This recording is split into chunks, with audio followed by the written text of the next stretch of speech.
Hello and welcome to Legion Field. I'm Kevin Helms along with Chuck Newton, our guest commentator. Here the Devils are taking on the Radford Bobcats. It's a rainy day out tonight, clouds covering the sky, and fans are lining up, making a tunnel for the Devils, as well as Radford fans out on the field making a tunnel for their players. Chuck, it's going to be an interesting ball game today. Well, I'll tell you, Kevin, every time that you deal with the likes of Radford, it is somewhat interesting. Over the years, in the, in the last 18 years, or 17 years actually, this being the 18th year, these two schools have met on 4 occasions prior to this, and ironically enough, they have split them. 2 wins and 2 losses, each of them have that. It started back in 1971 in state competition, and of course today will mark the meeting number 5 of these two. Of course, most everybody remembers the Arctic Bowl, if you will, that was played at Radford last year when the temperature at about 20 degrees at kickoff time, a couple of inches of snow, and in a ball game that should not have been played. But the Radford Bobcats came out victorious, 3-2. Gate City fumbled on the very first play from scrimmage, I believe, to start the ball game, and Radford could not punch it in. They went ahead and scored a field goal. Late in the game, Gate City got a safety on Radford, and that was the final score, a baseball score, 3-2. And yes, Kevin, today it is going to be interesting. Let's pause for the invocation. Let us pray. Thank you, Lord, for giving us the opportunity to meet together here today and ask humbly for your blessings on this interscholastic event. For all gathered, please brighten our eyes with understanding, enrich our hearts with capacity and courage, and receive our gratitude for the rewards of fellowship gained from these type events. Watch carefully over the participants, and we ask that they all may perform to the best of their God-given abilities, and that all remain free from envy. Still the supporters of both schools, the true spirits of sportsmanship. In your name we most humbly pray. Amen. And now the national anthem will be played by the Gate City High School Band.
Game time here at Legion Field. I'd like to read our sponsors that make this Big Blue game possible for Channel 30. Thriftway Market, Sovereign Bank, Gate City Auto Parts, Roberts Tire and Recapping, Weber City Drug, Darty Brothers Chevrolet, Affordable Auto, Willis Pharmacy, Hobnob Drive-In, Toyota of Kingsport, Three Creeks Nursery and Landscaping, McMillan and Sims Insurance, Indian Path Medical Center, Anderson Mazda, and Scott County Cablevision, Channel 30.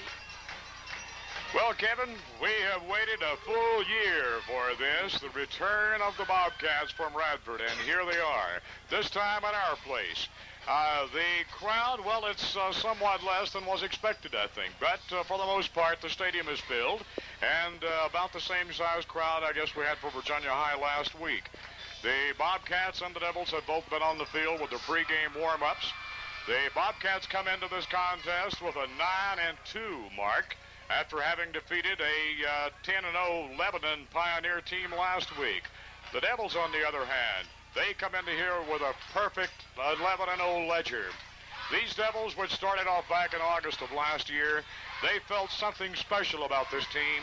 They have a lot of respect for each other. They like each other. They play well together.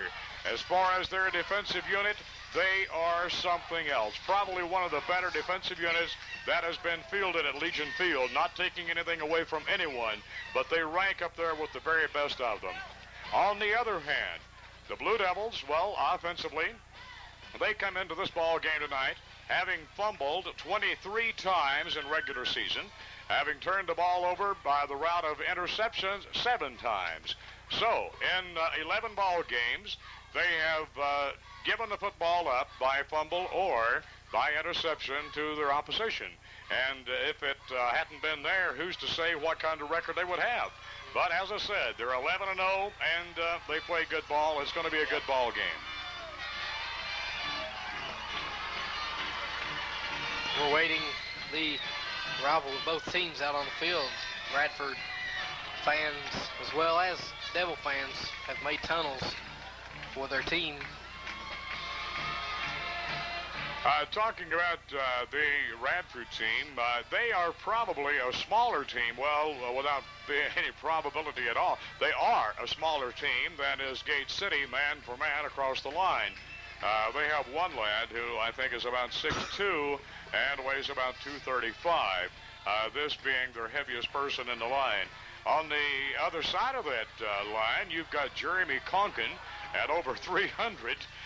You've got Kevin Smith and some other big guys in that line. Daniel Helms, a senior. Gate City, a senior-laden club this year. Starting, from end to end, you've got Gordon Wood, who is a senior, but actually is a sophomore, but playing as a senior. Then you've got Robbie Sally starting at left tackle. He'll be alternating with Bo Griffin. I assume this is going to be their play carriers tonight, Bo Griffin and Robbie Sally. Then at left guard, one of the finer guards ever to come out of Gate City, Daniel Helms, a senior. At center, Brian Flannery.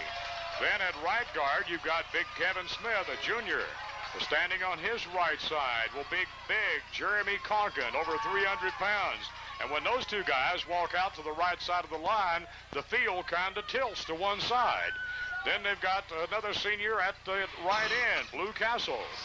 In the backfield, you've got Mr. Everything, Rusty Pendleton, a senior.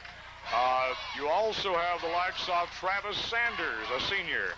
And then David Wells, the wingback. He's a junior, and so is Ken Snap, the quarterback. So it's a well-balanced ball club. And we're still awaiting the arrival of the Devils. The tunnel has been made by the mass of humanity out there for the Devils and the Bobcats. And you can expect to see, if you watch on video tomorrow, you can expect to see the smoke and haze right at the circle when the Devils break through. They started this back with the first Virginia High ball game, and it's proven to be a pretty good thing. It's very impressive on TV, Kevin. Number 10, Robbie Arnold. The three captains, excuse me. Go ahead. I'm sorry, go ahead. Okay, 3 captains for Radford is number 10, the quarterback, Robbie Arnold. Number 72, Scott Gosnell, I believe. And number 2, Keith Palmer. Palmer, he will be their bread and butter runner today, or if it turns out the way that he has been playing all year. He is a good, strong runner. He likes to run from tackle to tackle. If he's able to do that against the Blue Devil defense, it's anyone's guess. Yep. But that's the way he's been running even at Lebanon last week. It's going to be, their quarterback. Matter of fact, he comes into the ball game with a 70% accuracy. These figures are uncanny when you think 67%. But in reality, they really haven't passed all that much. But when they do pass, they are accurate. So they can throw if they have to. And who's to say? The rain has started and stopped and started and stopped, and now it's sprinkling, I think. Stick my hand out the window. No, I don't feel anything. But anyway, the skies are overcast. The lights are on Legion Field. I was making a joke a while ago with some of the guys in the press box. I glanced up and saw the stadium lights on, and I just wondered if the folks around here knew that we're playing a day game rather than night.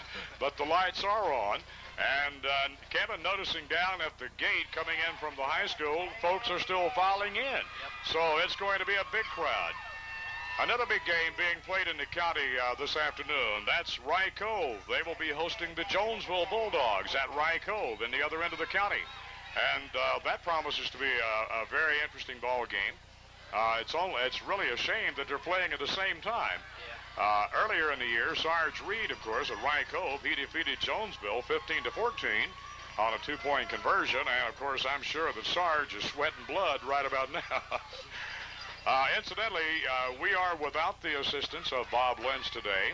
I was informed only yesterday afternoon that Bob's wife, Ms. Lynch, had to go into the hospital. She had surgery this morning, and I have been informed by one of our friends, Wayne Bradson, that Ms. Lynch came through the surgery fine, and she is fine, but the Reverend will not be here this afternoon.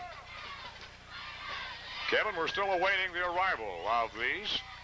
Incidentally, one other thing I'd like to point out, the winner of this contest today will be advancing on to the half state, which will now, it has been determined, will be against Martinsville. That's at Martinsville, Virginia. Martinsville beat Rustburg last night in their regional confrontation 27-26. That must have been a hair-raising event up there.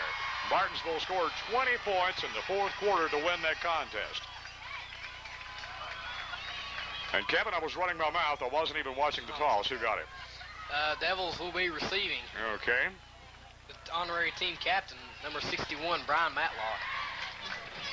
Brian, I thought, I saw something on TV the other day I thought was very impressive. Pat did a little thing for Brian. You know, Brian was felled by injuries back in August and was not permitted to play any football at all this year. And I thought Pat did a very good little tribute to Brian. He's a good athlete. The Devils have stepped outside their field house and they're waiting for Radford. They're waiting for Radford to show up. Nick is not going to put them out first, I don't believe. Bobcats are now coming through the pass gate, walking up close to the field. I think Coach Nick Collibro is not going to put his Devils on the field before Radford shows up. Nope. A standoff. I saw this happen once earlier, 3 or 4 years ago, between Pennington and the Powell Valley. Nobody would come on the football field. They stood at each end of the field waiting on the other. Here come the Bobcats, as you might have guessed. And when the roar settles down, then the Devils will make their appearance. Here they come.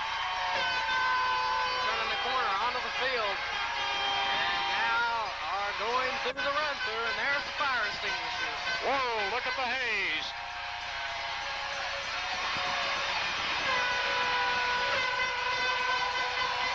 Very impressive indeed. Yep. If our camera girls, Lisa Gillenwater and Melissa Blevins, I'm sure they will be filming this. This is very impressive on camera. I don't know how well it will be during the day, but at night it's fantastic. Well, the Devils, I assume, Radford probably won the toss, and they elected to delay until the second half to receive. So the Devils will be receiving the opening kickoff. So we'll get a chance to see what the Devils can do from the very opening gun. Blue and white balloons have filled the sky, Chuck. Oh, I was noticing that a moment ago. It's now looked up. You would think you were in Texas Stadium with all the blue and white floating up. What has really impressed me with the fans this year around Gate City High School, the fire has been lit once again with the fans, and the fans are really getting into it They now. sure are. And this is what keeps the youngsters on the field going, in my opinion. Yep. By the way, before we get started or go any farther, I would like to, someone mentioned to me yesterday, when you're working the ball game tomorrow, how about saying hello to me? The lady said that I will be there, but I'll be watching it on replay. Her name is Bonnie from Sovereign Bank. Hello, Bonnie. And don't say I didn't say hi to you. The Devils will be defending to the left, or the eastern end of the field.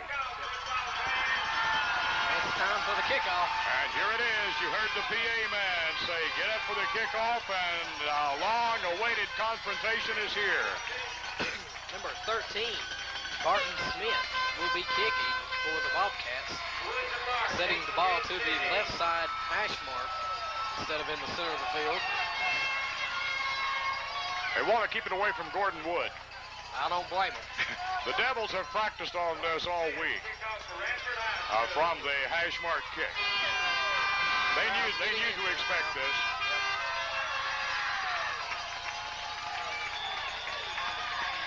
Of course, you can kick the ball anywhere on the field you want to, as long as it's from hash mark to hash mark. There it is. Fielded by number 21, Chris Lark at the 9-yard line.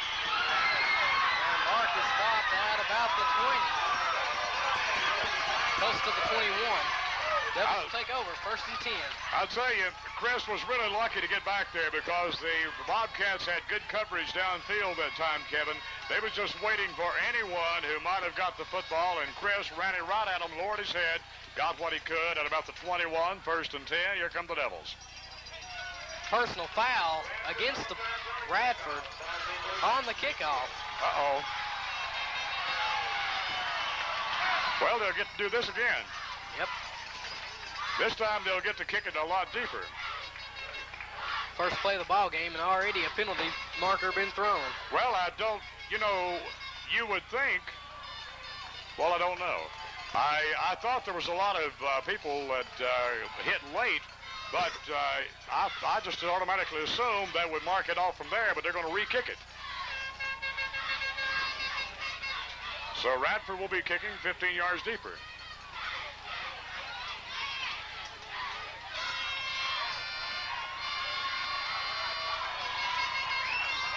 Ball being placed at now the 35-yard line. Well, that's not a personal foul penalty. That's no. That is not. It must have been offsides. Must have been offsides. That's a 5-yard penalty, and that's what it would be, I guess, offsides. The man ruled personal foul, but I believe he should have indicated offsides. Number 21, Chris Lark, and number 33, Gordon Woods, back deep for the Devils. Set for the kick once again by Barton Smith, number 13. They take their time about getting the kick off, don't they? Yep. Crowd is standing, awaiting the opening kickoff now. The second opening kickoff. Now he moves back. Here it comes. And the kick is low. Fielded by number 24, Blue Castle. Castle takes it to the middle of the field and is dropped at about the 40-yard line. Right near the 40 was where his forward progress carried him. I believe he might have got to the 40, but let's see where he's spotted. Right on the 40. Right on the 40-yard line. It'll be 1st and 10 for the Devils. Well, they're in better field position. They gained about 19 yards on that. First play of the ball game. Devils up to the line in a full house position. Snap, hands off to Sanders. Straight ahead. Takes it for a carry of about 3 yards. Nothing flashy about that. Kent just got the ball, turned to his left, gave to Travis Sanders, who went off his left shoulder, banging straight ahead, and they're going to give him about 3.5 yards. A long 3.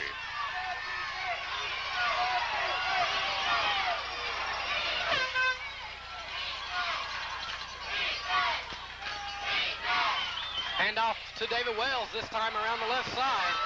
Wells pulls forward for a gain of close to 4, I'd say. Brings up 3rd down and about 3. 3rd and about 3, so you've got 3rd and short yardage right now. And the first call, of course, was to Travis Sanders. Second call to David Wells, who went off the left side of the line, drawing a crowd. So now, what do? You're right near the 50-yard line. Well, you're about 3 yards shy of the 50. Full house. Snap, hands off to Sanders. Didn't make it, I don't believe. And I'd say he's about about a yard short. About a yard short. He got to the 50. He needed to get over to the 49. Well, it didn't quite get to the 50. Yeah, I guess he did. So it's going to be 4th down and short. 4th and 1. Kent will be punting it for the Devils. So Radford possesses a pretty good defensive unit. Number 6, Derek Webb. At number 15, Todd Huber. Long call. Long count. A high snap. Oh, bad snap. Over the head of Kent. Throws out to Blue Castle. Catches the ball. Got it. Out of bounds, first down. He is knocked out of bounds at about the 34-yard line. Beautiful. A high snap. First of all, we'll try to recount this. An extremely long play count. Then there was a high snap. Kent jumped in the air, got the ball, rolled to his right. Blue Castle looked back, saw Kent in trouble, and Kent flipped the ball to Blue Castle. There's your first down. That is heads-up play, playing football. Devils first down and 10. Inside Bobcat territory, about the 34-yard line. Full house behind snap. Back to pass, throws out to number 40, Rusty Pendleton, catches the ball, and is taken out of bounds, close to the 15. Oh, yeah, Rusty running off the left side. Kent reared back, hit number 40. Beautifully thrown ball, laid it over the right shoulder, and Rusty Pendleton carried it to about the 15. So it's going to be another first down. Now the Radford Bobcats will have to open up that middle. That's a high-powered offense so far. They're really fired up for this game. Ball is close to the 18-yard line. Power I behind snap. Hands to Pendleton. And Pendleton takes it to about the 15-yard line. Gain of 3 yards.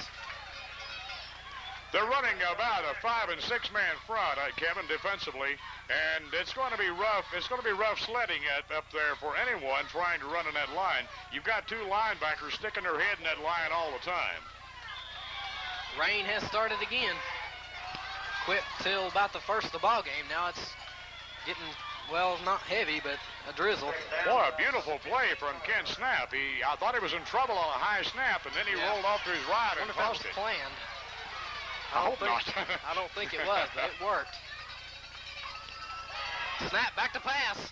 Throws to Wells, but could not get to the ball. Brings up, I believe, 3rd down and a long 7.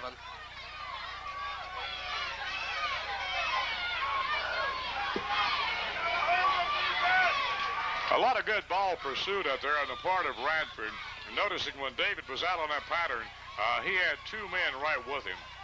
They're putting double coverage on 31 just about every play today. Devils up to the line. Snap. Hands off to Pendleton. Pendleton breaks to the middle. He's touchdown. There it is. Rusty. Give him 6. Boy, did he come out of there hard and fast. That has got to be one of the fastest I have seen Rusty Pendleton come out of the backfield. Man, he looked like he was about 5'9" and run about a 3.0 40-yard dash. He was moving. Beautiful. Gosh, he came out low and never raised up. He blew by the secondary while they were still looking for the football. So the Devils are on the board, 6-0. 9 minutes, 8 seconds remaining here in the first quarter. The Devils have already put 6 on the board. Boy, Mr. Everything, Rusty Pendleton. The guy's about 6'3". He looked like he was about 5'8". Snap attempting the extra point kick. Held by Wells. Kick is up, and it's good. Right. The Devils are leading 7-0. And a stunned Radford defense. When Rusty Pendleton, when number 40 came blowing by, they were still looking in the backfield for the football. Matter of fact, I saw a linebacker still after Kent. Rusty flew right by him, straight into the end zone. Man, he came out of there fast. I can't wait until tomorrow to see that on replay, because that had to be a thing of beauty. Well, the Devils are up by 7 already. 3 minutes gone in the football game. Now, Blue Castle will tee it up and kick it away, and we'll get a chance to look at the Bobcats. Well, one thing you can say for Gate City, they came out and played flawlessly on that drive. Except for, I really wonder about that high snap. The more I think of it, the more I wonder now. But surely that wasn't planned. Blue Castle kicking from left to right on the Blue Devils' 40-yard line. Number 2, Keith Palmer, back deep for the Bobcats. You don't want him to get it. Nope. Low kick. While it bounces and fielded by number 6.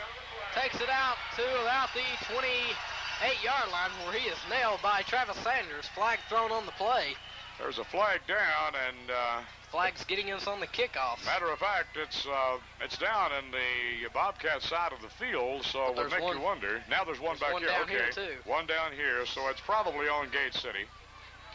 Offsides on the kickoff, probably.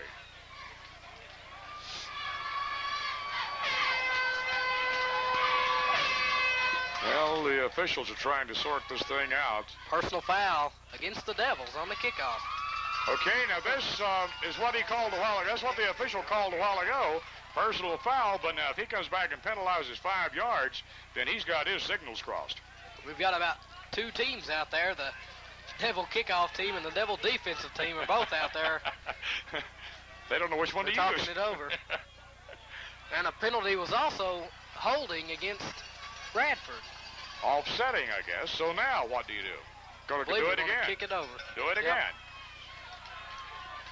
That's the same official that indicated a while ago there was a personal foul on Radford on the kickoff, but he only penalized him 5 yards. And 5 yards does not constitute personal foul. That's a 15-yard penalty. And they're setting it up on the 40-yard line. It's offsetting penalties. And Blue will get to do it one more time. Crowd from Radford thinking that the ball should be 5 yards back, but the penalties were offsetting, so that rules both of them out. We'll kick again from the 40-yard line. Some of the Radford fans, they're somewhat paranoid down here. I was not watching Norman Lineberg, the Radford coach, a while ago when Blue Castle caught the pass from Kent Snap. And what looked like that when Snap was in trouble, Norman Lineberg, he just grabbed his hands, put his hands on his head and went down to his knees because he thought Castle had broke it all the way. Rain's coming down pretty hard. Castle setting to kick once again. He's not going to give him anything good if he can help it, I don't think. And the kick is up, off to the left side, fielded by number 6. And he is met hard at the 30-yard line by number 23, Steve Miller, number 40, Rusty Pendleton, number 22, I believe, no, 21, Chris Lark. Oh. Well, I'll tell you one thing. Number 6 knows that he got hit because he was nailed. It'll be Bobcats, 1st and 10 now. Bobcats They run a multiple type offense, different type offenses week to week. It's interesting to see what they do today. Number 10, Robbie Arnold, the quarterback. Radford set in a power I. Arnold hands off to number 2. That is Keith Palmer. Palmer carries it across the 40 to about the 42-yard line. He's a quick opener runner. He took a handoff and hit the left side of the line. He gets out of there quick. And matter of fact, he did the Gate City right there what Rusty Pendleton did just a moment ago. Yep. He got into the secondary before the defense had actually raised up. He's quick. Well, they said he's good. He didn't get where he is by not being good this year. 1st down and 10.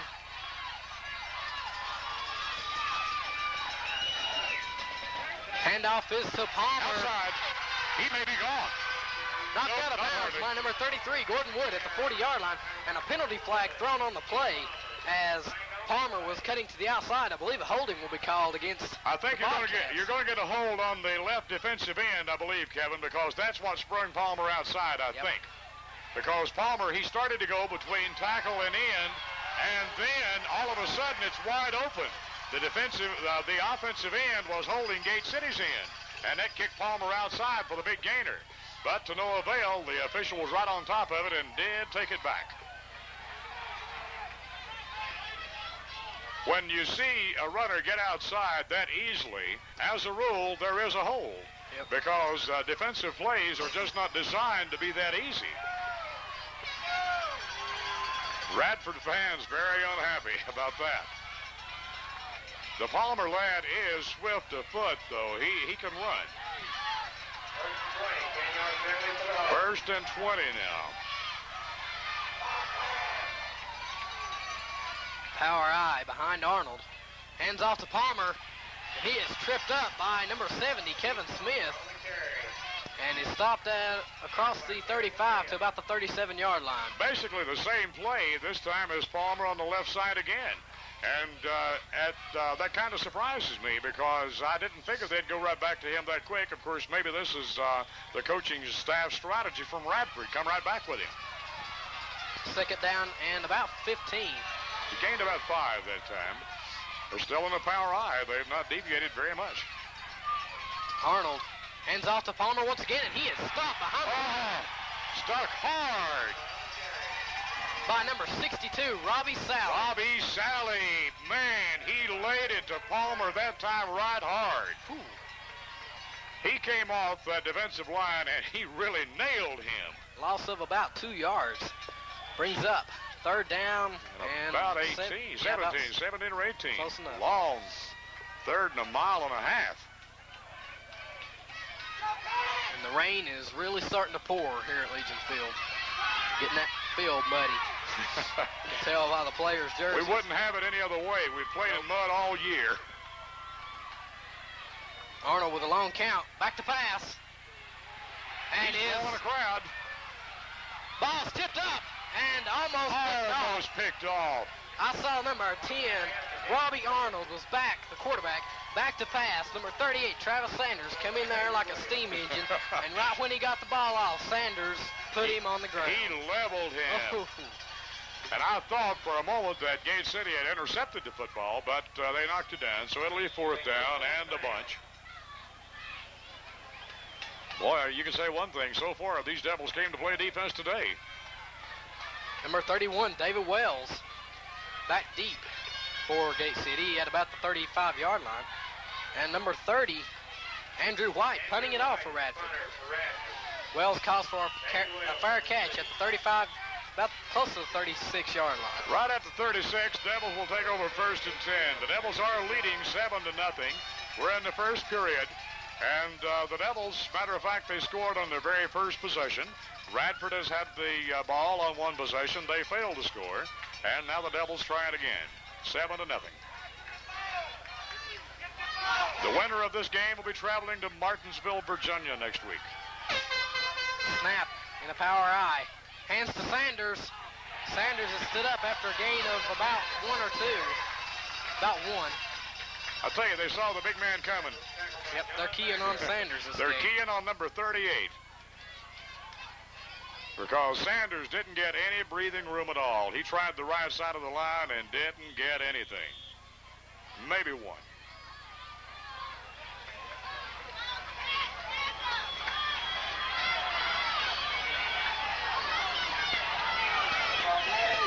Second down and about 8.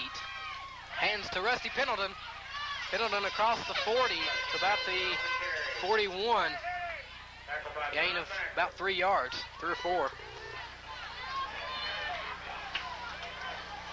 I was trying to tell what happened down there. I believe someone in the line tripped Rusty up. He looked like he was going down before the linebacker actually made contact. I believe he was tripped up in the line. Number 67, Daniel Helms, comes into the game for number 64, Eric Johnson. Third down and about 4, almost 5. Snap, hands off to Pendleton.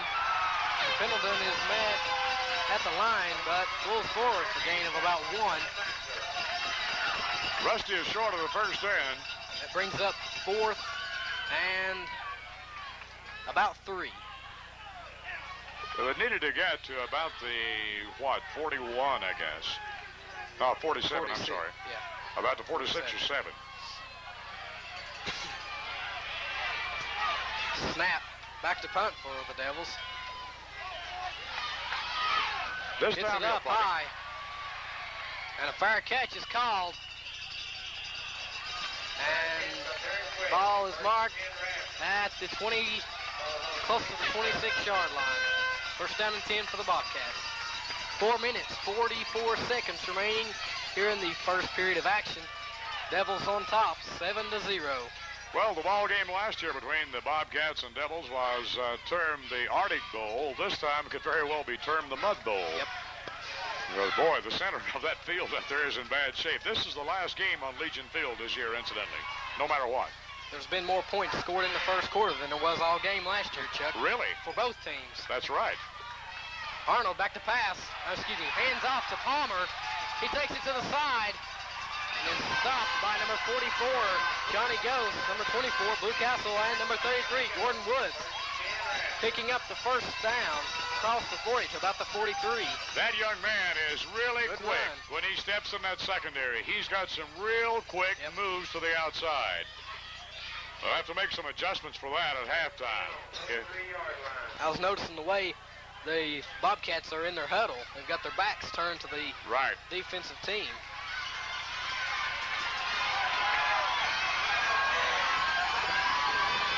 Arnold, Paul Snell in motion. Hands off to number 31, and he is stood up by number 55, Darren Reed, and then number 62, Sally, to help. That was number 31, Brian Browning, for the Bobcats. That's basically the same play that ran in here earlier when they met Palmer there. And anytime they kick the man in motion, it's pretty, it's pretty good bet they're going to run off the right side. This time Darren saw it coming, and he was ready for that one. Second down and 8. Bobcats up to the line, a power I. Snell in motion. And quarterback, number 55, Darren Reed. Hit that play like a book. Stunned right as the play was started. Came in and just nailed the quarterback for a loss of about 6 yards. Kevin, I saw something quite amusing that time. Just before the ball was snapped, when Arnold walked up to the line behind the center, Darren reached up, pulled the face mask down one time, was staring right at him. Yep. And when the ball moved, he went after him. And now Arnold knows that number 55 will come with him. Plus, an illegal procedure called against Radford. Take the penalty, guys. Take the penalty. I mean, no, Hey, forget the penalty. Forget the penalty. Take the sack. Yep. Third down and 14. Ball at about the 39-yard line. I tell you, he didn't fool Darren Reed that time, brother. It was as if Arnold might have told Darren what he was going to do, because Arnold was still backpedaling and Darren on top of him.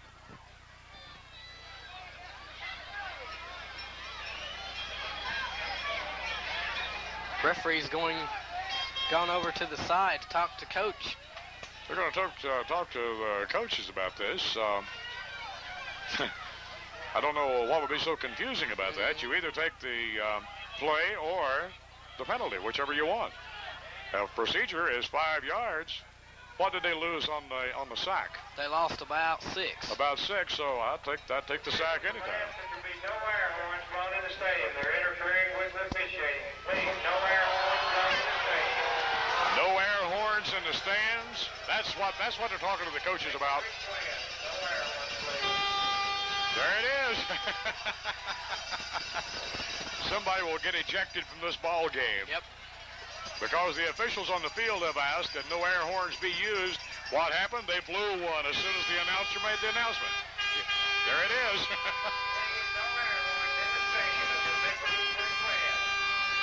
They can penalize the visiting team for this. This is the Radford crowd. They can penalize the visiting team for this. Yep. And they will, I believe. They have already asked that no air horns be used. Well, here come the Cats. Crowd is on their feet, both sides. Arnold back to pass, throws out, and his player slips as the ball is getting to him.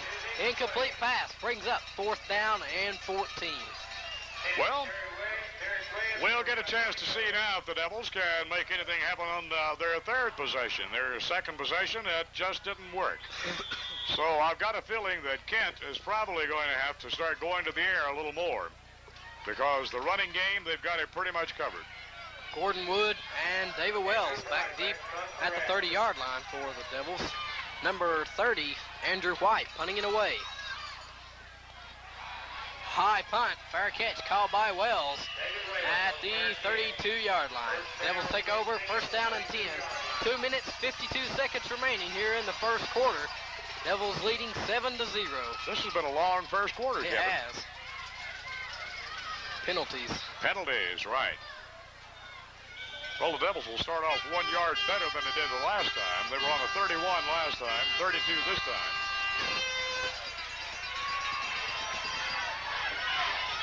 Maybe raining over here, but it certainly hasn't dampened the spirits of these Blue Devil and Radford fans. Snap. Takes to the left side. Keeps the ball and slides down around the 39-yard line. Gain of 6 or 7, about 6. You know, for the last couple of weeks, Ken has called more running plays from his spot. Holding call Against Gate City. The first penalty against the Devils. Yep, that's the first penalty. Well, actually, they had one earlier, but it was an offsetting job. Not blow the air horn just prior to the snap. Please do not blow your air horn just prior to the snap. PA announcer trying not to get the people to not blow their air horns prior to the snap. But then that set out an arsenal of air horns. You know, that is very distracting to any offensive team when the air horn set off just when the quarterback is calling out signals. But the more you ask them not to, the more they will do it, I believe. Yep. I believe you're right. Here he goes. There's the whistles. Yep, penalty flag thrown. I believe it's going to go against the fans. Let's see.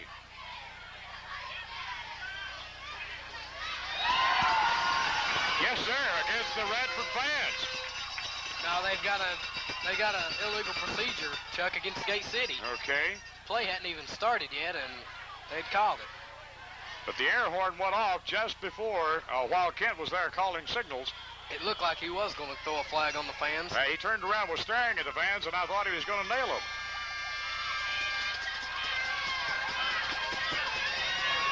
I've got a feeling they will before it's over, because you can probably bet that they'll blow that horn again now. 2 penalties in a row for the Devils. First down and about 17 or 18. Pendleton on the carry. Takes it across the 30-yard line, so about the 32. Back about to the original line of scrimmage, Chuck. He got back to 2 penalties that time. So now it'll be third down coming up. Second down, Second down coming up. 10.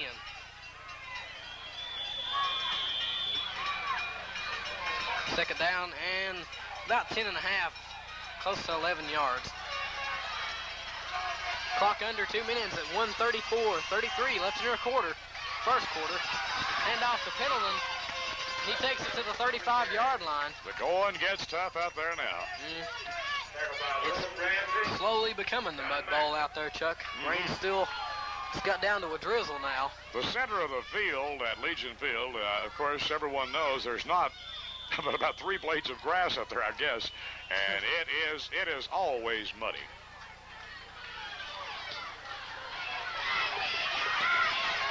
Well, it's third and long. Devils up to the line, 3 receivers. Spread them 2 out to the this right, time. 1 to the left. Snap back to pass. Being chased. And is sacked at the 20-yard line. Oh. Lost 15 yards on the play. He kept rolling back. He was trying to set up what I thought was a screen. Of course, I don't guarantee this, but it looked like he was trying to set up a screen, and he waited and waited just a little bit too long that time. Snap will be punting it away from about the 8-yard line. Ball on the 20. 19, 18, 17 seconds remaining here in the first quarter. And Snap gets the punt off. They went after him that time, too. Takes a devil bounce. And it is down at about the 45-yard line. The Radford's 45, that is. So pretty good punt by Snap. Yeah, good punt. He hit that thing from about the 8 or 9 yard line, and he did that under pressure. A good solid lick from Kent. About a 45-yard punt. So the Bobcats will take over at near their own 45. And time has expired in the first quarter. The Devils leading 7-0 over the Bobcats of Radford. 7-0. Last year it was 3-2. Was the final score. Yep.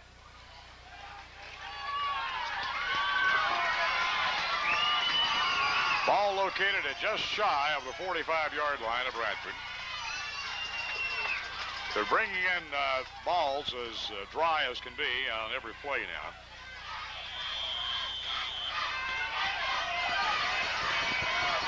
All right. Two halfbacks in the back and 8 men on the front. Whoa! Number 6, Derek Webb breaks to the outside and is tackled by number 44, Ghost.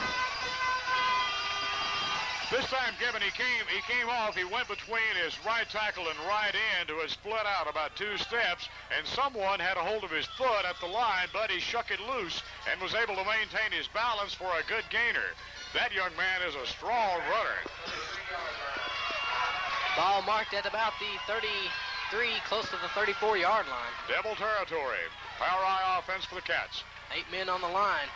Arnold hands off to number 6 once again, and he breaks to the outside. Takes it inside the 25, down to about the 23-yard line. Hank Quillen was the man that saved 6 points because Arnold was going. He ran around the right end that time. Some good blocking in the interior of that line, and they just completely sealed Gate City's defense off well. Arnold broke to the outside, and not been for Quillen, there would have been 6 on the board right now. Number 38, Travis Sanders, comes into the game for number 62, Robbie Sally. As Coach Housewright out on the field. Wanting to talk it over with that Devil defense because they're getting too much on those corners.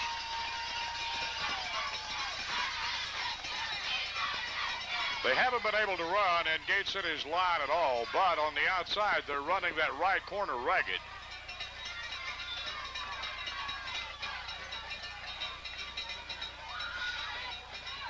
Some excellent blocking on the offensive line part from Radford on the corner, on the end, because he is sealing the entire thing off. I remember a game when my brother was playing, Richard Helms.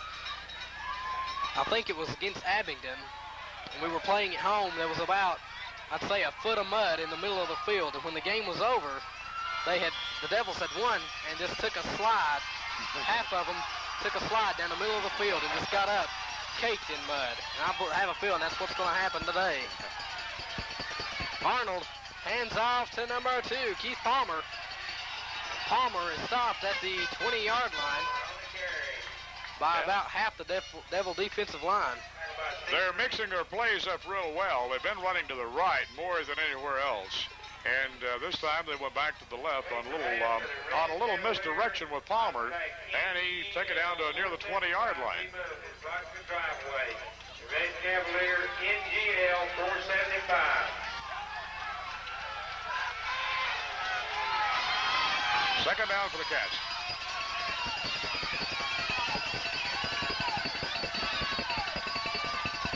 Long count by Arnold. Hands off to Palmer. And Palmer is stopped at the 20 by number 44, Ghost, number 31, Wells, and number 24, Castle. They saw that one coming this time. He took the ball, went off to the right side again. This time, after Coach Housewright had made his little journey out to midfield in the mud a while ago, they saw that one coming, so they shut that one off for no gain. Or basically no gain. Third down and about 7. Ball resting on the 20, 21-yard line.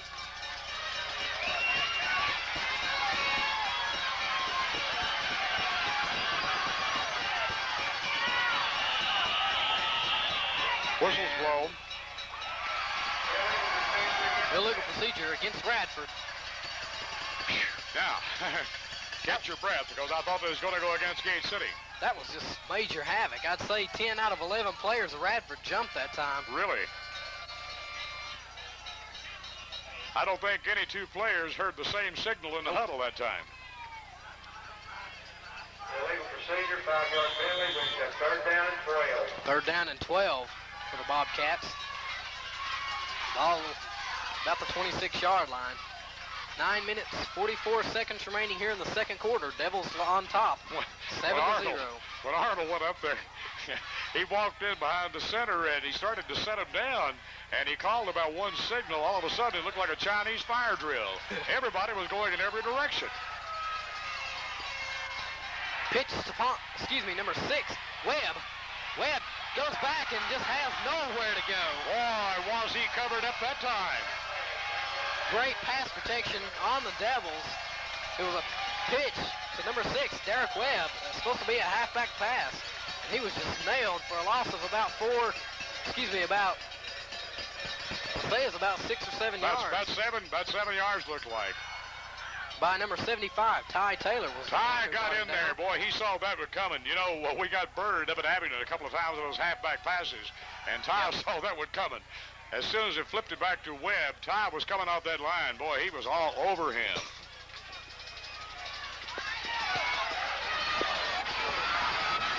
So it's a long 4th down. Power I, Bobcats going for it. Arnold back to pass. Throws it high. And into the hands of number 33, Gordon Wood. All right. Gordon picked off his first pass from Radford. I don't know, maybe he should have knocked the ball down. I think he should have let that one go. But when you're out there in the heat of a contest, especially if you are a defensive back, you see a ball up and you're watching it closely. If you have the opportunity, you will catch it no matter what, if you possibly can. That's what Gordon was thinking. I can catch the football. I can catch the football, and he did. But it would have been smarter to have left it where it was, but he didn't know that. Ball's laying on the 4-yard line of the Devils. Devils 1st and 10 from their own 4. Power I behind snap. Hands off to Pendleton.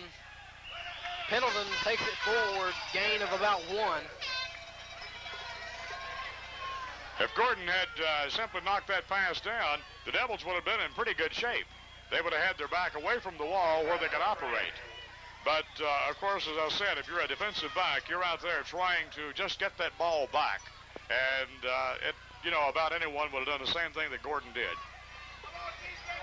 Gain of 2 on the play. 2nd down and 8. Just under 8 minutes remaining here in the second quarter. Power I behind snap. Snap keeps it. And just pushes forward. Gain of maybe 2 or 3 more. What they're trying to do, Kevin, is get it away from the goal line in the event they got a punt, which it is pretty obvious they will. And they're trying to get it away so they don't have to center it so deep into the end zone. Gain of 4 yards on the play. Brings up 3rd down and 4. Well, really, it isn't that far. You could foreseeably get the first down there. Yep. Devils up to the line. Power I set once again by snap. Behind snap, rather. And the handoff is to number 31, David Wells. Wells crosses the 10. Needed to go to about the 14. I don't believe he got that. About a yard or 2 short. About a yard short of the first down. 4th down and 1. Came close, but what do you do? Closeness only counts in 2 things. Horseshoes and hand grenades. Yep. So the Devils will be putting it away. The ball on about the 13-yard line. Kent will probably hit it at about the 1 or 2. Yep. Back at the goal.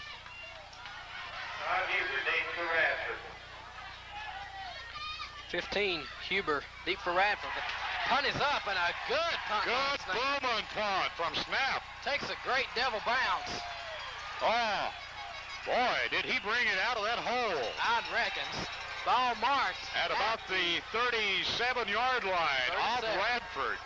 And bear in mind, he hit this thing from about the 2-yard line. A good, high, booming kick. Well, really, they're really a yard worse off than I thought. I called it 37. The public address man said it was the 36. So that's where Radford will take over. But what a punt from Kent Snap. The ball was punted a total with it rolling about 64 yards. I tell you, you can live a long time with that kind of punting. Great punt. I've seen the pros that can't do that. Especially in these field conditions. Really? Can't really put a foot on it. Now the Devil defense swarming. Back to Palmer. And whoa! At the 35, they nailed him. By Pendleton, Ghost, Reed, Wells, and Sally. 5 Blue Devils in on that tackle. They saw Mr. Palmer coming to the right side that time. You can see the linebackers moving around when the Bobcats got up there. So you would normally think they had something ready to go, and they did. Loss of about half a yard. We'll call it second down and 11, we'll say. Devils are leading 7-0. Arnold hands off to number 2, Palmer. And Palmer is stopped at the 43-yard line. A good little move in the interior that time from Palmer. Just a straight handoff. And Arnold, he really marked the running back for death that time, because as a rule, when a quarterback gives the football to a runner, especially on the first man through, he will turn and fake to someone else. But when Arnold gave it to Palmer that time, he just stopped and watched him run. So he really marked the young man. A tight power eye this time by the Bobcats. Third down and about 3. And motion in the backfield, number 31, Brian Browning of Radford jumped that time, and a much-needed penalty for the Devils. That helped an awful lot. What happened when he came up there, he went down in a set position, he raised up and went down again. And once you go into a set position, you've got to remain there for 1 count, and he did not do that. Ball will be backed up 5 yards. Third down and 8. Well, about 7. But with the kind of offense that Radford possesses, it doesn't take long to get the 5-yard penalty back. They are a high-geared offense. Yep. 4 minutes, 23 seconds remaining here before the half. Radford up to the line, third down 7. And the pass over the middle to number 1, Paul Snell. Completed. And he is dropped at about the 49-yard line, but they pick up the first down on the play. It doesn't take long to get it back. That pass, that's a pass that I have always hated. The quarterback takes the ball, steps back 1 step, and fires across the, across one side to a streaking guy going across the secondary, and that's what happened right there. It's very hard to defend. And Palmer, he is met behind the line of scrimmage by number 55, Darren Reed. And a loss of about a yard, or maybe a yard and a half, depending on where they mark it. Looks like they'll mark it at about the 40, well, let's see. About the 47. About the 47, so I actually lost about 2. Ty Taylor, and David Wells in to help that time. Great play by the Devil defense. Second down and 11. I think they know Mr. Palmer pretty well right now. They've been in a power eye about all night. Yep. Arnold right ahead. Back to pass.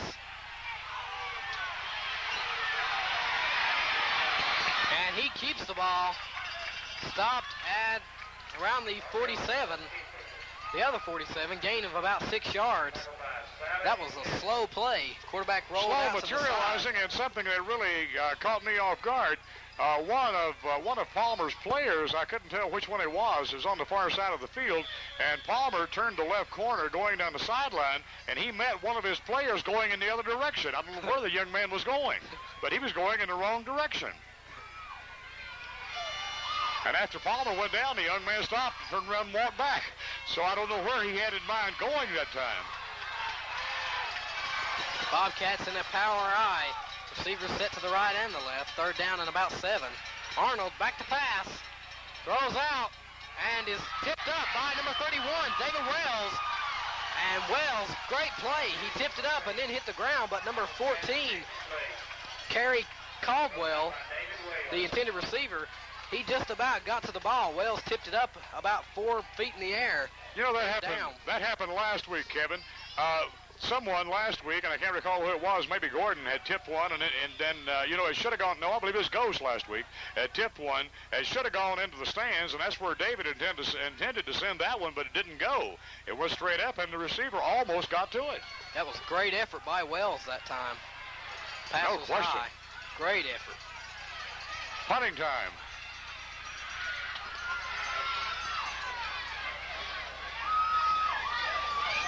And Devils expecting the punt to go into the end zone. Maybe, I don't know. They're just going to let it roll. Nope. And it is stopped at about the 10-yard line. Better position than they had last time. Yeah, about 6 yards better. But they're still in their end of the court this time. I'll tell you, Radford gives the appearance, you know, of really running the Devils right off the field with their offense. But the score stands. Devils 7, Radford 0. And they've got a high-powered offense, running left, running right, throwing, and but yet the Devils are up by 7 points. First down and 10. Full house behind snap. Hands off to Sanders. Sanders takes it to the middle and picks up about 2 or 3, maybe 4. Big Travis Sanders. And the Bobcats take a timeout with 1 minute, 42 seconds remaining here in the second quarter. Devils on top, 7-0. Well, they would certainly like to put something on the board before halftime, and they haven't taken, this is their first time out, as I recall, and they'll be using the other 2 that they have, just, you know, to preserve getting the football back, I think.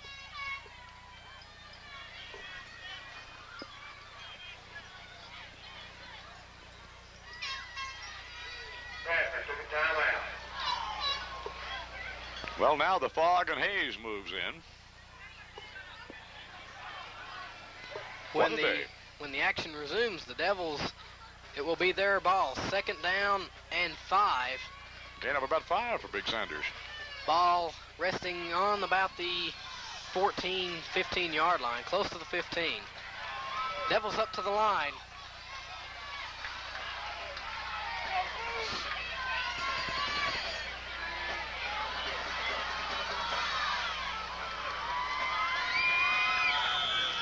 Long count.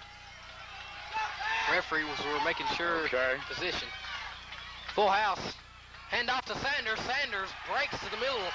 Has about 3 people hanging on to him as he goes down.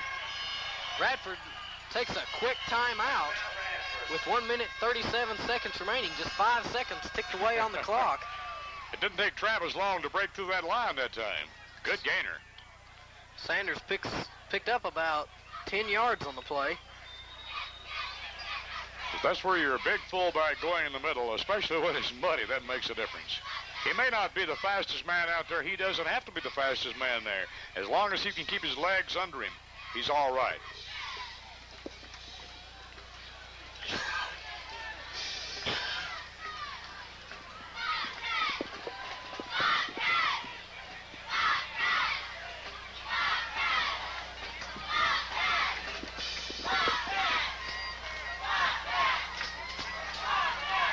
You can hear some of the crowd down front trying to encourage the Bobcats to play some tougher defense.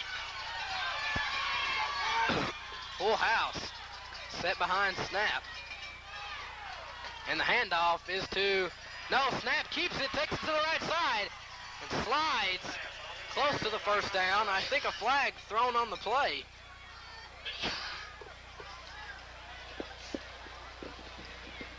The last time Ken tried this, there was a hold. And it's holding once again on the Devils. The right offensive end trying to protect his quarterback. Snap picked up the first down on the play. But a holding call against Gate City will back him up.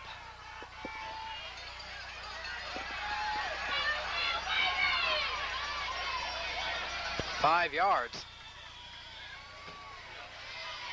First down and about 12. Ball resting just inside the 20, close to the 21. Full house behind snap. Wells, Sanders, and Pendleton. And snap keeps the ball once again to the right and takes it out of bounds after a gain of about 6 or 7. About 6, I believe. You know, Kidd is able to move outside very well. That makes about 3 or 4 times that he has ran the ball off the right side, and he runs it pretty effectively.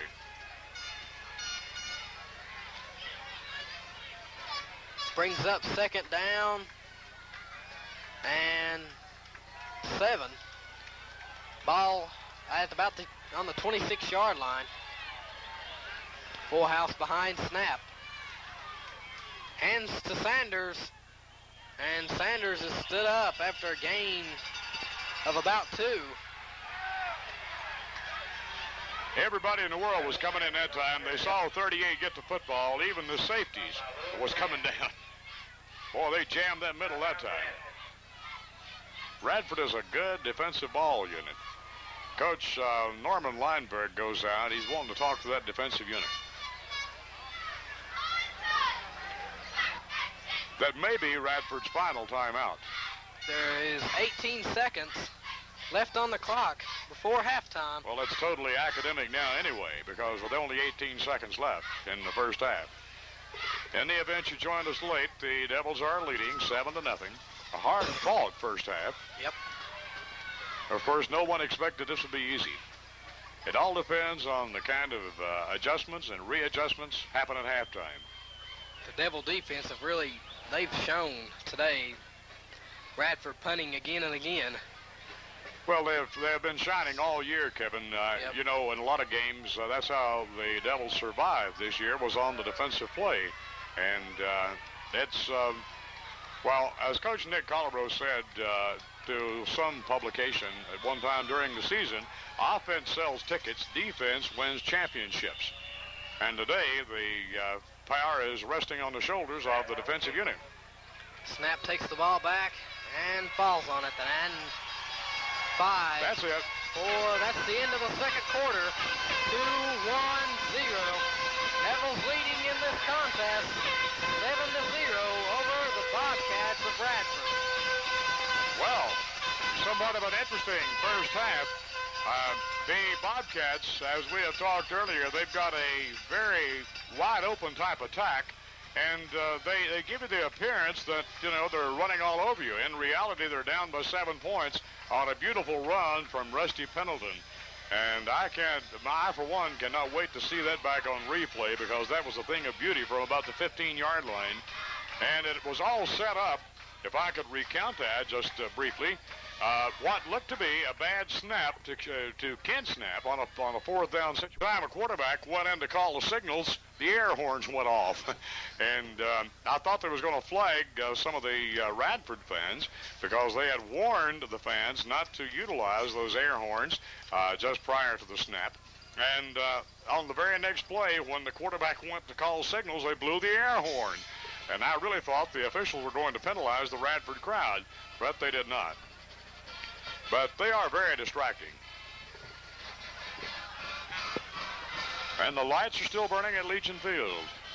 And we talked earlier that this will be the last game of the season at Legion Field this year, regardless of what happens, because next week, of course, the winner of this contest will be on the road at Martinsville, Virginia.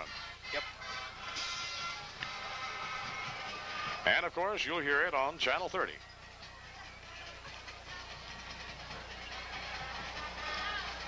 Well, Kevin, we're at halftime, 24 minutes of football left. How does this go with your expectations? I knew it was going to be a hard-fought ball game, and they've shown this throughout the first half. Score just being 7-0. Devils leading.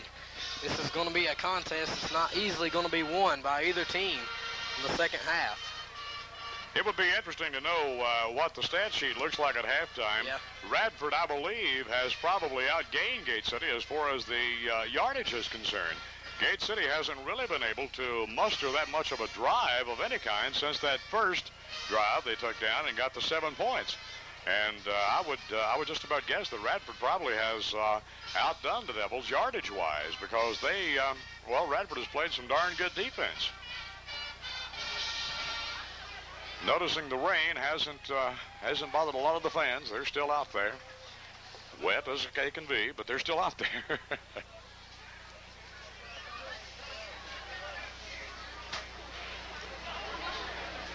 We're at halftime, and of course, because of the condition of the field, neither band will be out there.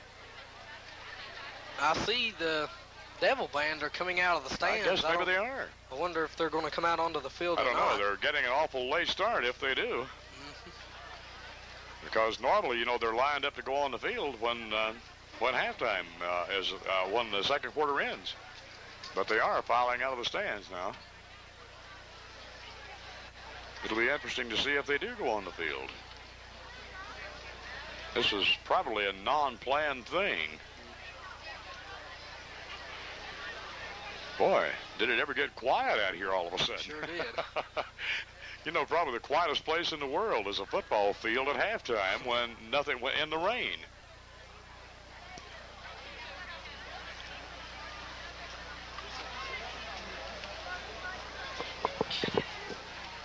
If our cameras can move around on the sidelines, they can see the misery of these fans right now.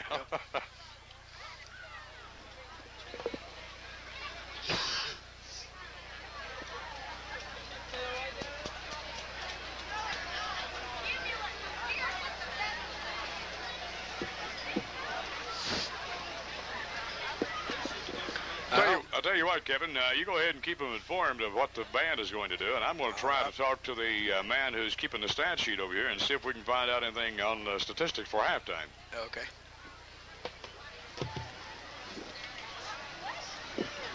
Well, most of the band has taken out of the stands, but I don't see them lining up. I see some standing around, but I don't think they're going to be out onto the field.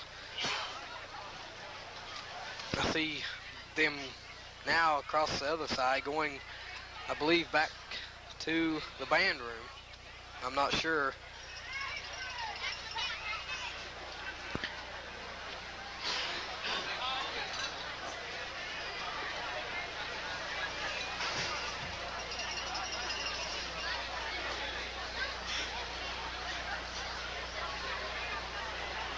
I'd like to say a special hello to Sherry Sanders. She's back at the Big Blue football games, sitting at the left side of the field and sitting outside the gate in a van, I believe. Glad to have her back. Welcome home, Sherry.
The rain, I believe, has stopped here at Legion Field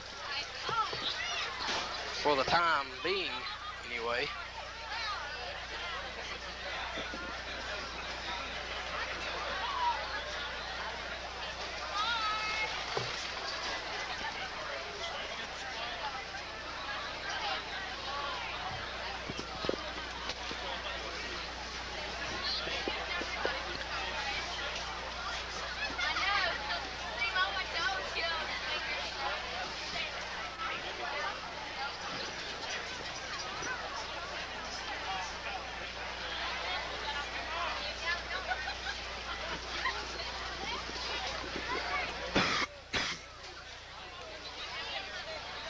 Chuck said earlier, 24 minutes of playing time left.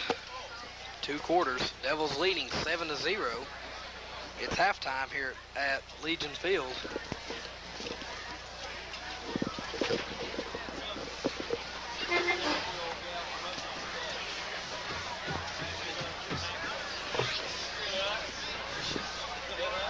This is Larry Shelton, our stats person today. Go ahead and read us off, I guess, the stats. Okay, Kevin. In the first half, Gate City had 18 rushes for a total of 53 yards. We threw 3 passes, completed 2, had no passes intercepted for a total of 34 yards through the air. Our total yardage for the first half for Gate City was 87 yards. Now, Radford in the first half had 15 rushes for a total of 63 yards. They threw 5 passes with 1 pass complete for 10 yards, had 1 pass intercepted. Radford's total in the first half, total yardage, was 73 yards. What'd you think about that, the punt that was a high snap and then thrown out to Blue Castle? I don't believe that's a planned play, do you, Kevin? I think it's just a play that happens to probably holler fire or blue or something like that when it goes over your head. But it turned out to our advantage anyhow. Since we scored a touchdown with 9 minutes and 8 seconds to go in the first quarter, we really haven't generated much offense. But we've also cut Radford's offense down quite a bit. They ran the same play there for 2 or 3 times in a row and looked like we changed our defense maybe to where Rusty might be keying on that back, or the linebackers keying on him. And we've stopped that play pretty good. How many yards was that touchdown that Pendleton? 15 yards. 15 yards. 15-yard touchdown run.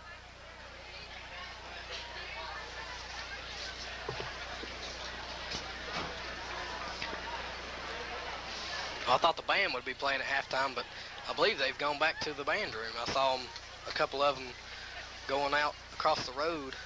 I'd say the field conditions, excuse me, Kevin, field conditions probably too bad to get on there with either band. I'm not even sure Radford's band was here. I looked over there a minute ago and I didn't see any of the band members for Radford.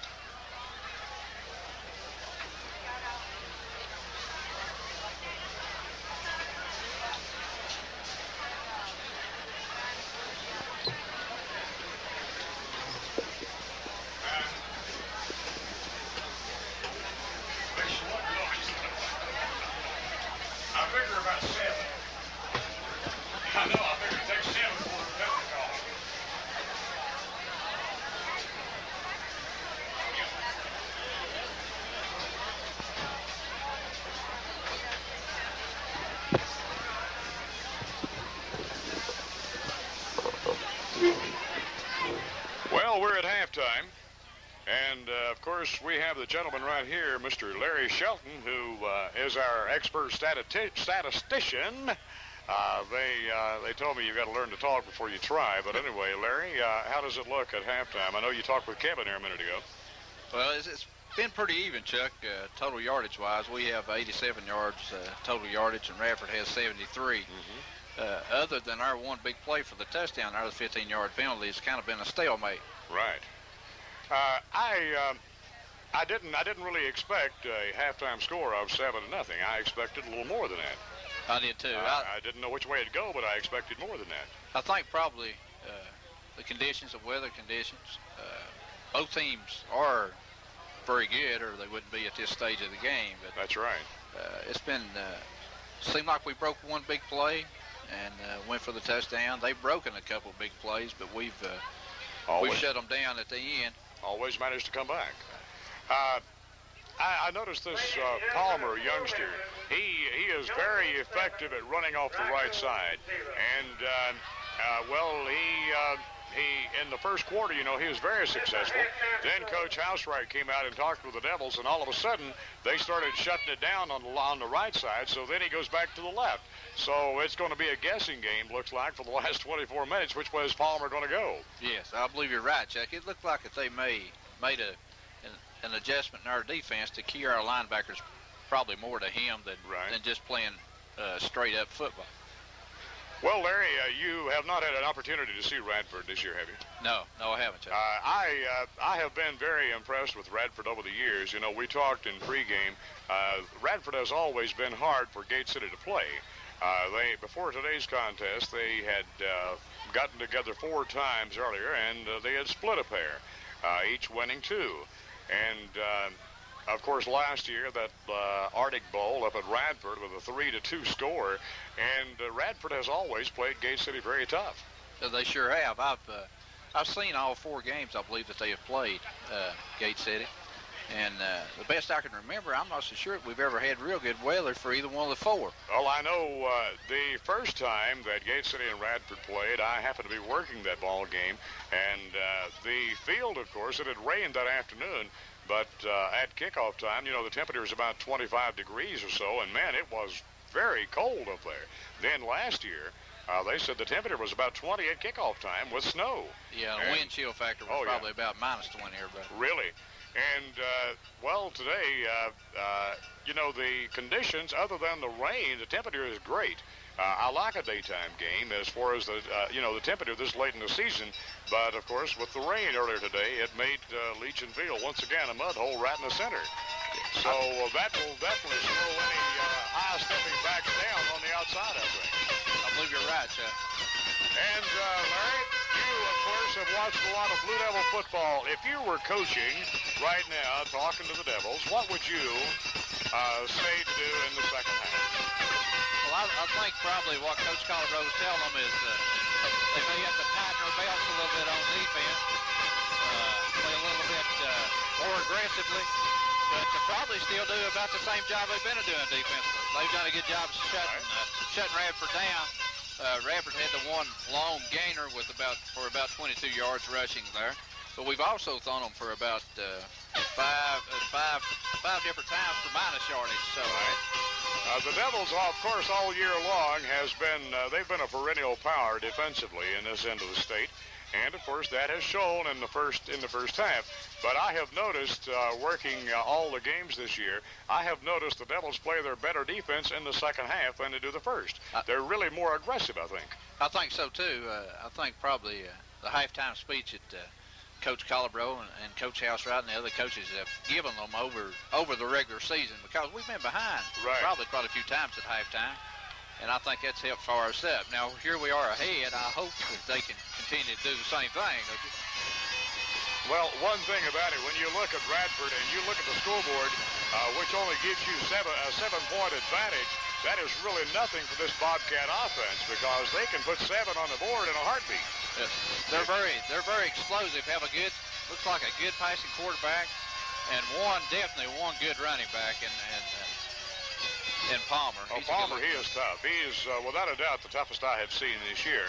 I don't know about his speed, what he can really burn a 40-yard dash in or anything, but he is so elusive. One time right here in front of the press box, he was going between his right end and tackle, and it looks like someone got him by the foot as he crossed the line, but he maintained the balance and turned it into about a 15-yard gainer. You're right. He's just a tough runner. He keeps his feet moving. I noticed by watching through the glasses in the press box, even when he's hit, he keeps his feet moving, and he breaks a lot of tackles by doing that. Oh, there's no question about it. He is tough, and Norman Weinberg, the coach of Radford, he always comes up with a good program. Matter of fact, Radford, if I'm not mistaken, has gone to the playoffs for the last 8 years. They haven't fared all that well in recent years as far as going higher, but they have managed to get into the playoffs. Yeah. So that says something. Gate City, on the other hand, we have gone into the playoffs for the last 4 years in a row. The seniors at Gate City, they have gone into playoffs every year, and that says something for both the programs, I think. It sure does, Chuck. I was talking to the writer from the Roanoke Times in there and about the coach from Radford. He says he's probably the cagiest coach that he knows of in that area, the New River area. I was talking to Larry Smith, the head coach from Abingdon, back before the ball game. I had a little meeting with he and Harry Fry down on the track, and he was talking. He had just been over to talk to Norman Weinberg, and he said Weinberg was so nervous he was about to break into tears. Yeah. And I've been watching all the publications this week about what he has been saying about Gate City, and he is a first-class con artist is what he is. He sure is. He has built Gate City up that you would think instead of being state champs, they were world champs. Yeah. Coaches, they have a knack for psyching someone out, and I'm sure that's what he tried to do right here. Oh, I'm sure you're right. Well, the crowds are getting anxious for 24 minutes of football, Larry. Thanks a lot for coming by and helping us out at halftime. When the band doesn't appear, that doesn't give you a lot to talk about. Sure. Thanks a lot. We'll talk to you when the ball game's over. Okay, Chuck. See you. Okay, thanks a lot. Well, the Radford Bobcats are back on the field, and they're ready to go. Of course, the Blue Devils of Gate City will be kicking off to Radford to start the second half, and this is always dangerous. So Kevin and I are going to change seats right here. I'm going to move over to one side, let Kevin have this headset, and I'll take the other, and we'll be right back.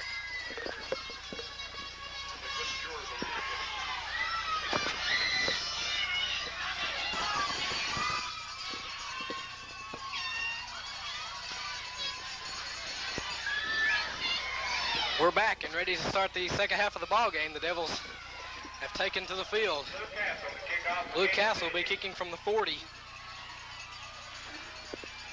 Well, I was talking with Larry Shelton there a moment ago, and according to the statistics, it's really pretty close, a pretty close ball game. Yep. Gate City having outdone Radford slightly.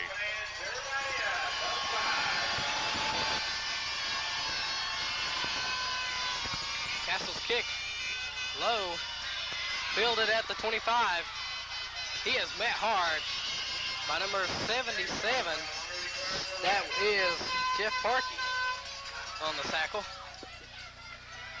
We was talking about what they probably would do in the second half, and Larry said that probably they'll just try to tighten their belts a little bit on defense and continue to play the way they've been playing in the first half because it's worked so far.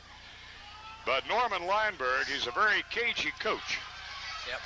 I guess you can look for some little odd things in the second half, so here they come. First down and 10 from about the 36-yard line. Arnold, the quarterback, hands off to Palmer. Palmer is stopped. Well, it stood up. Well. Rather by number 44, Ghost. Boy. Ghost just hung on to him. That's all he could do. Palmer kept his legs going, stayed on his feet. That's what Larry was talking about, how Palmer keeps those feet churning. When Ghost got there, he couldn't make the stop. He slowed him down and just hung on and waited for the cavalry because Palmer is a hard charger. Second down and 4 for the Bobcats. Ball at the 43-yard line.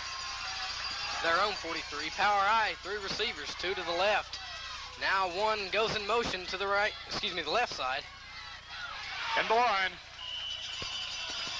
And the ball carrier was number 31, Brian Browning. Rusty Pendleton, the man to make the initial hit on that one, and boy, he really charged him hard.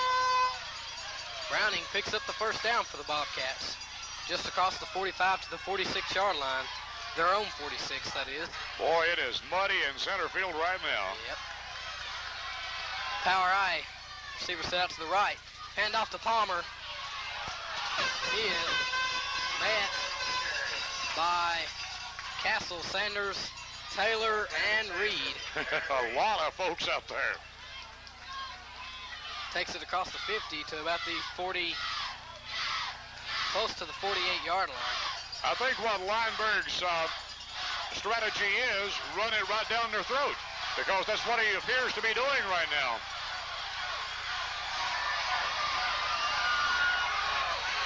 Arnold with a long count. Snell to the in motion. Palmer with the carry, and he is stopped hard by Pendleton, and Ty Taylor was there to help. Gain of about 1 or 2. Third down and 3. Palmer is not doing anything at all flashy. He lined up in a tailback slot that time, and Arnold just rolled back, gave him the football, and he just ran for daylight right at the line, running into Ty Taylor and Rusty Pendleton. Here's the eye again. Arnold hands off to Palmer. Palmer's met behind the line of scrimmage.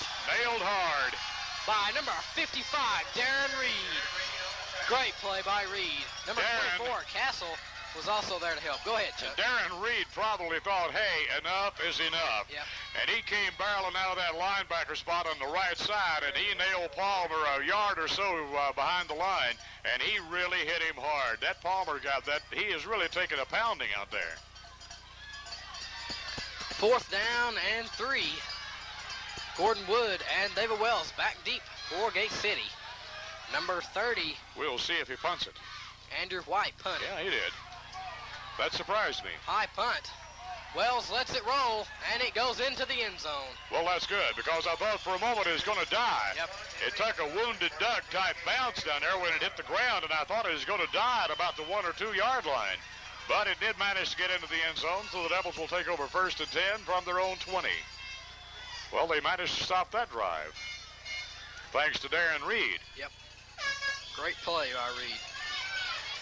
Darren has as good a ball pursuit as any defensive player I have seen.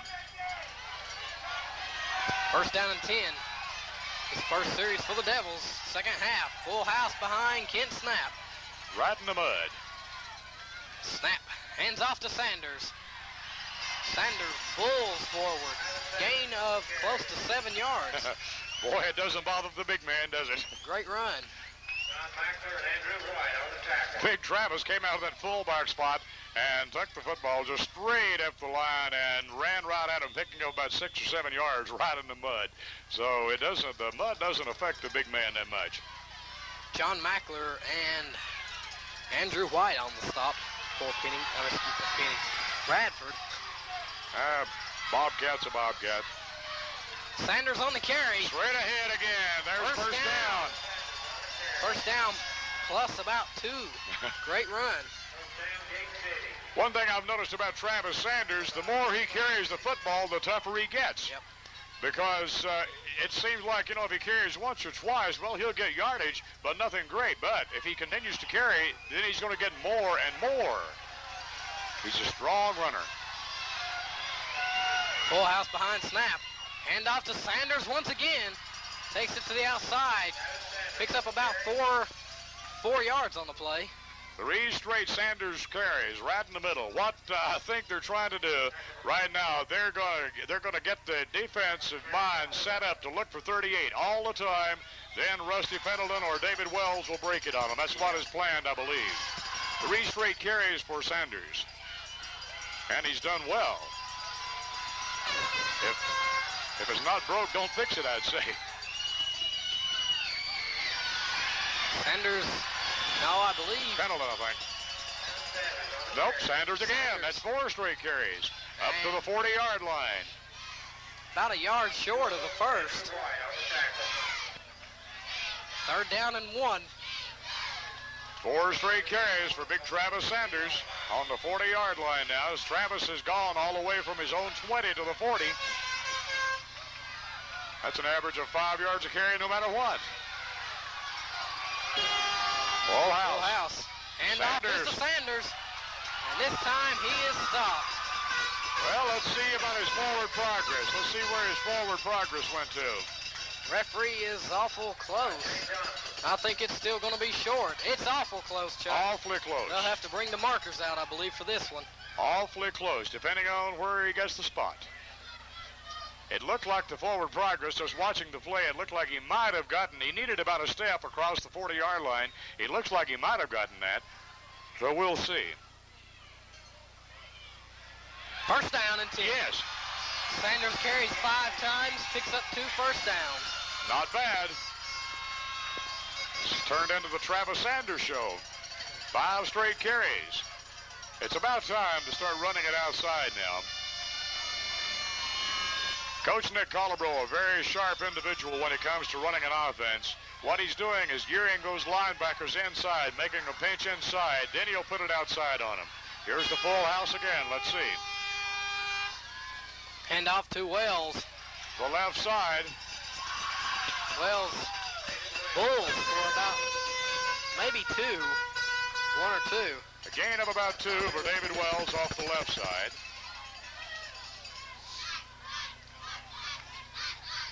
couldn't help but believe that that was just setting those linebackers up and setting the defense up to make them think fullback, fullback, fullback. 2nd down and 9. Ball resting on the Devil 43-yard line. About the 42, 43. Close. Full house set behind snap. And handoff is to Rusty Pendleton. Didn't get anything there. Pendleton's forward progress is just outside the 40. He was never brought down after they had done blown the whistle, though, that he broke away. Matter of fact, he took a pretty good shot after the whistle had already blown. When a runner stays on his feet like that, he's going to attract more late hits. But the whistle had blown, and still there was at least one individual that hit Rusty again. A loss of about 2. 3rd down and 11. Full house behind snap. Back to pass. Throws out and is short. Intended for number 40, Rusty Pendleton. He just simply underthrew that one. Rusty was out there, and that's one that's been very effective all season, and it was just underthrown. Of course, that's a wet football we're talking about, and they're playing in the mud, so it probably just slipped out of Kent's hand because it was just a little short on that. So it's 4th down and punting time. Snap goes back to punt. Ball resting on the 40. He's set at the 27-yard line. And the air horns are being blown. Snap gets off a good punt. And this time the Bobcats take it. Rusty Pendleton gets stopped at the, Rusty Pendleton makes the stop. And a fumble on the play, Chuck. And Case City got it back. I thought the roar, I kept waiting to see. I didn't know what was going on. I didn't either. I couldn't tell. But what happened, Rusty hit that man and hit him hard. Took the football, appeared right out of his hands. I don't know which player was the one who came up with the fumble, but I believe Rusty caused it. Rusty was the one that made the initial contact. It appeared, I couldn't tell who got the football, but anyway, the Devils did recover. So it's 1st and 10 now, and they're located at about the 35 of Radford. Power I, hand off to Pendleton. Takes it inside the 30 to about the 29-yard line, gain of 6. That was good heads-up play by Rusty Pendleton on that punt coverage, because he came down and he really hit that runner hard, causing the ball to come loose. Of course, he could not have had that good a hold on it anyway, because it's probably wet and muddy. But anyway, he knocked it loose, and the Devils are in business again. Power I to the left side. Behind snap. Snap hands off to Pendleton. And Pendleton takes it for about 2 yards. They knew all about Rusty before they came down here, didn't they? Yep, they sure did. They're keying on all 3 offensive backs. 3rd down, 3rd and a long 2. Ball resting on the 27-yard line. 3 minutes, 15 seconds remaining here in the 3rd quarter. I got a feeling you can look for number 38 right now. Full house behind snap. And snap keeps it on the option. Pitches to Wells. Wells is taken out of bounds. I believe he picked up the 1st down on the play. Needed about 2 steps, so he got it. 1st down. Ball now is at about the 23-yard line. Devils striking in deep Radford territory now. On 2 occasions today, the punting or the intended punt has really put Radford in a bind. At that time, on the punt from snap, of course, the ball was fumbled, and the Devils took back over. They scored earlier on a similar situation. Hand off to Pendleton. Boy, he drew a crowd out there, didn't he? Sure did.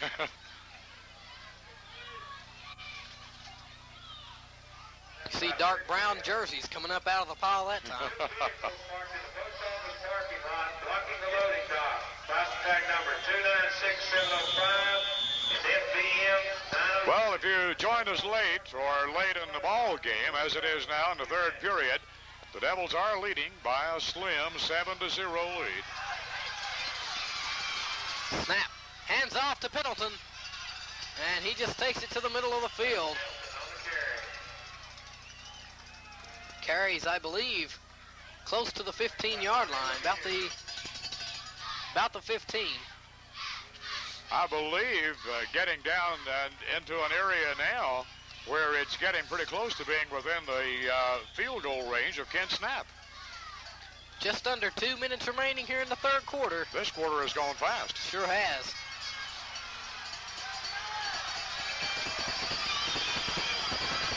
Full house behind Snap. Hands off to Sanders. And Sanders still on his feet after being hit about 3 or 4 different times. Whoa. Carries for the first down, plus about 4 yards. Great run by Travis that time. Travis Sanders, I'll tell you, that guy amazes me. He just is a never-say-die type runner. He doesn't, and when he's running in the line like that, he's not really running that fast, but man, he is strong. Just refusing to go down. Ball inside the 10-yard line, about the 9, close to the 10. Snap, power I, hands off to Pendleton. And Rusty's inside the 5, down to about the 3-yard line. Close, very close. Rusty Pendleton. What they're doing, Kevin, they're just running right at that Radford defense. Just saying, we can overpower you, and that's what they intend to do, and they have done that. We got a player down on the field, a Bobcat. Norman Lineberg is going out to talk with the injured player.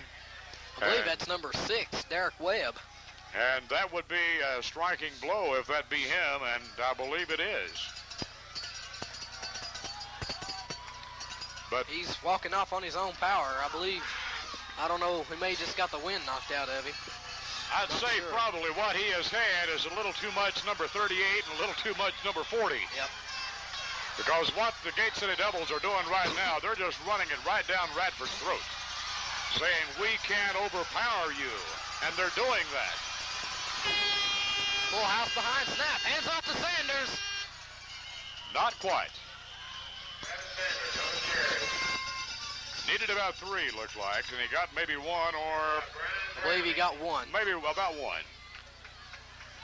Third down and 2. Third down and goal. Ball resting on the 2. 40, 39, 38 seconds remaining here in the third quarter. Devils on top, 7-0. And ready to strike once again against the Bobcats. They need this bad. Clock now to 27, 26. Devils up to the line. Full house set behind Snap. And the handoff is to Sanders. Not yet. About a yard short, I'd say. I'd say the ball. He needed 2. He got about 1. I'd say the ball will be resting on the goal line. Right on the goal line. Clock stops with 11 seconds remaining in the third period. Now the clock, it started 7-6. They're going to let it run out. You'll get to see it on the other end of the field.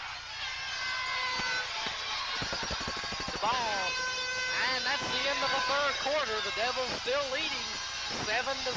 Ball resting on about the half-yard line. And a 4th down coming up, so they've got 1 more shot at putting it in the end zone. And talk about the crowd getting into it. Oh, on both sides of the field right now. This has been a very good contest.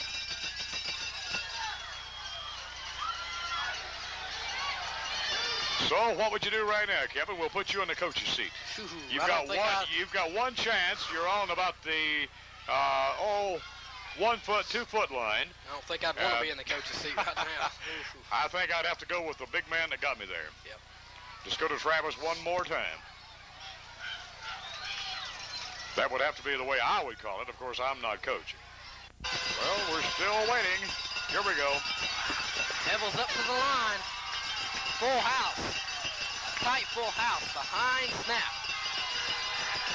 And the Sanders dives over for the touchdown. Give him 6. All right. Well, you go with those, or as someone would say, you dance with the one what brung you. And, of course, Travis Sanders, for the most part, on that drive. He brought them from their own 20 and literally ate up the third quarter in doing it. Take it all the way down the field. He and Rusty Pendleton, I think there was one run from David Wells, but between Sanders and Pendleton, they took it all the way down and punched it in, and that is the marking of a good team. Of course, they were not hurt by Snap's punt, which was recovered by a fumble ensued following the kick, and Rusty Pendleton or someone fell on the ball, or I think Rusty probably caused it. Of course, that did not hurt the situation any. Devils on top, 13-0. 2 minutes have expired in the fourth quarter. Boy, I mean, the Devils literally ate up that third quarter. Excuse me, 2 seconds. I believe I said 2 minutes. I'm not sure. I can't remember now. But 2 seconds have expired, 11:58. Snap will be attempting the extra point kick, and a bad snap. Wells picks it up, pitches back to Snap. He throws out, and it is knocked away. A little razzle-dazzle. By Kerry Caldwell of Radford. I don't really know what happened. The ball didn't even get back to Wells. He had to step forward about 2 steps, picked up the ball, saw Bobcats in front of him, pitched it back to Kent Snap. Snap had one hanging on him as he threw the ball. It was batted away, so the Devils lead 13-0. And that could, I hope it isn't, but that could be a haunting thing on a missed point. But it was a bad snap coming to Wells. It didn't even get back to where David was set up to place the ball. So he had to step up, pick up the ball, flipped it back to Kent. Kent was looking for a receiver, and of course he had people hanging on to him the whole time. So needless to say, it did not work. So the Devils will kick off. Castle will be kicking from right to left on your screen. The 40-yard line. PA announcer getting everyone to get up for the kickoff. You could hear Mike Quillen getting him into it.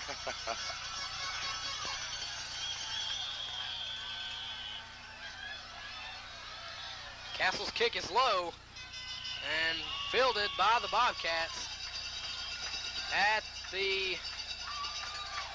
about their own 44-yard line. Well, it's good to keep it low and don't give them anything good to handle back there.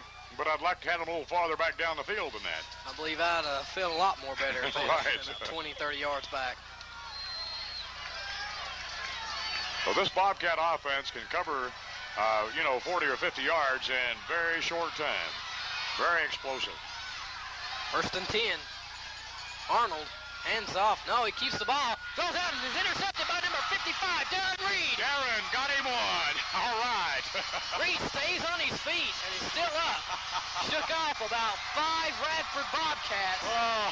Stayed stationary at the 50-yard line. Devils take over. 1st down and 10, right on the 50. I'll tell you, that's a defensive player's dream, especially a linebacker. All of a sudden, Arnold's pass went straight into the hands of Darren Reed at about the 50-yard line, and Darren had his shot at him, but he just simply couldn't outleg the defense. But that is a linebacker's dream, and it's a Bobcat nightmare. Now the Bobcats are on defense, and they're into the field. The Devils taking over again. Darren Reed playing heads-up football. We had an official timeout there. Someone getting some equipment adjusted. We're set for action. The Devils have come up to the line. That's an inspiration builder right there. Yep. Full house behind the snap. Hands off to Sanders. Sanders to the outside. And he takes it to about the 46-yard line, gain of 4. A hard-fought 4 yards by Sanders that time. Boy, I tell you, that young man will fight you for every inch of it, too. Yep. He's a strong runner. He's got awfully strong legs. It's really hard to put Travis Sanders on the ground when he's driving. He keeps his feet under him all the time, churning, churning, churning. 2nd down. Here come the Blue. Hand off. No, Snap keeps it, takes to the outside, and slides after a gain of, I'd say, about close to 5, 4 or 5. some of the wind has been taken out of the Radford defensive sails right now. Looking down on the sidelines, they're in really pretty bad shape. The defensive players on the side, players on the sideline, they're in really pretty bad shape emotionally right now. Has taken a lot of the wind out of their sails.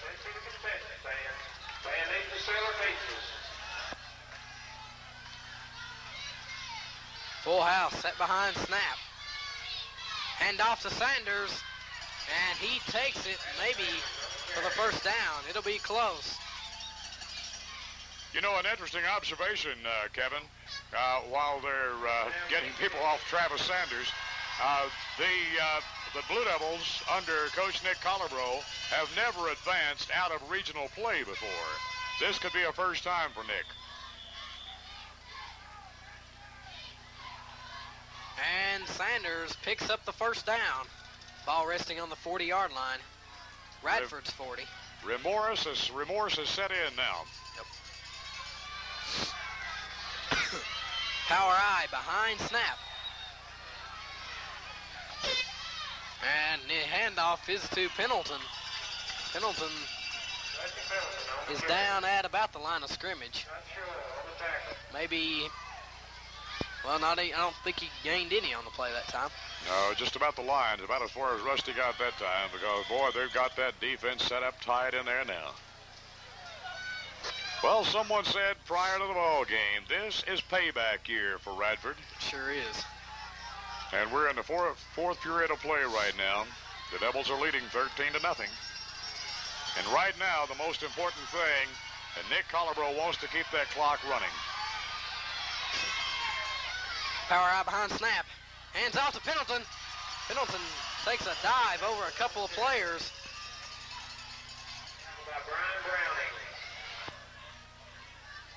And gain of about 5 on the play.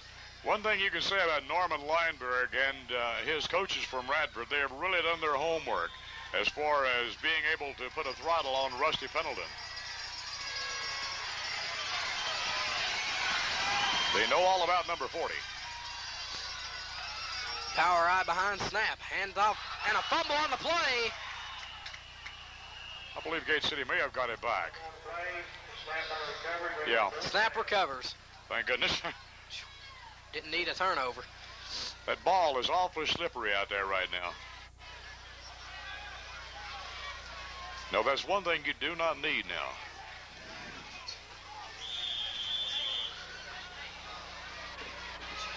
Time ticking away in the fourth period. 7 minutes, 26 seconds left in the fourth. Devils leading 13-0 over the Bobcats of Radford. I'm sure that the coaching staff on the Blue Devil side of the field would gladly take his 13 points and go home right now. Definitely. And pack their bags next week for Martinsville. Power I behind snap. Hands off to Pendleton. Pendleton on his feet. Takes it for about 5 yards. Didn't get enough, so Radford will take over. First down and 10, Radford from their own 35-yard line. Personally, I would like to take that air horn and plug it in that guy's ear for about 30 minutes and give me the button on the thing. He is right under the press box, as you can probably hear from our crowd microphone. First and 10, here come the Cats. Pro set behind Arnold. Back to pass. And throws out to number 11. Look out. And they're inside Devil territory down to the 43-yard line. I couldn't really tell how that young man got so open that time, Kevin. He went through, dragging through the secondary, and I thought he had a defender right with him, and all of a sudden he's wide open. I couldn't tell what number it was. I thought it was number 11, but they have no number 11. It may have been 31. Brian Browning, I'm not sure. No, with those white jerseys in the mud, it's hard to get a look at the number right now. First down and 10. Radford, quarterback, back to pass. Throws over the middle to number 30, and he catches the ball. And finally stopped by number 15, Hank Quillen. Boy, I tell you, it doesn't take Radford long to cover that field. Ball, the Devils down deep now. Ball resting on the 15 of Gate City. All the way down to the 15. You can understand why the quarterback, Arnold, has a passing record of 67% completions. Yep. He knew he was going to be decked when he turned that ball loose, but he waited until that receiver was open. And he did get decked. Number 33, Gordon Wood, is right on the quarterback. And it's get tough time for the Devils right now. First and 10 from the Devil 15. That's where Radford will be operating. 6 minutes, 15 seconds remaining here in the fourth quarter. Devils still on top, 13-0. Boy, the crowd on both sides of the field are really getting into it now.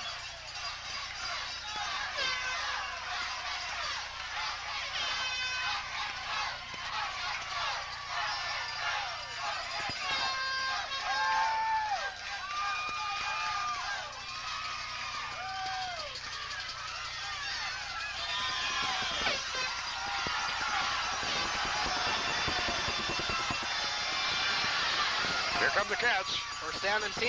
Arnold hands off to Palmer, and he is met by number 55, Darren Reed, for a loss of about 2 yards on the play. Great play by Reed. I tell you, Darren, I'm sure he knows Mr. Palmer personally right now, because Darren has been watching those corners on Palmer all game long. In the second half, he has decked Palmer no less than 4 times. So he is pretty well acquainted with that young man right now. It'll be second down, and they give him a loss of 1, second and 11.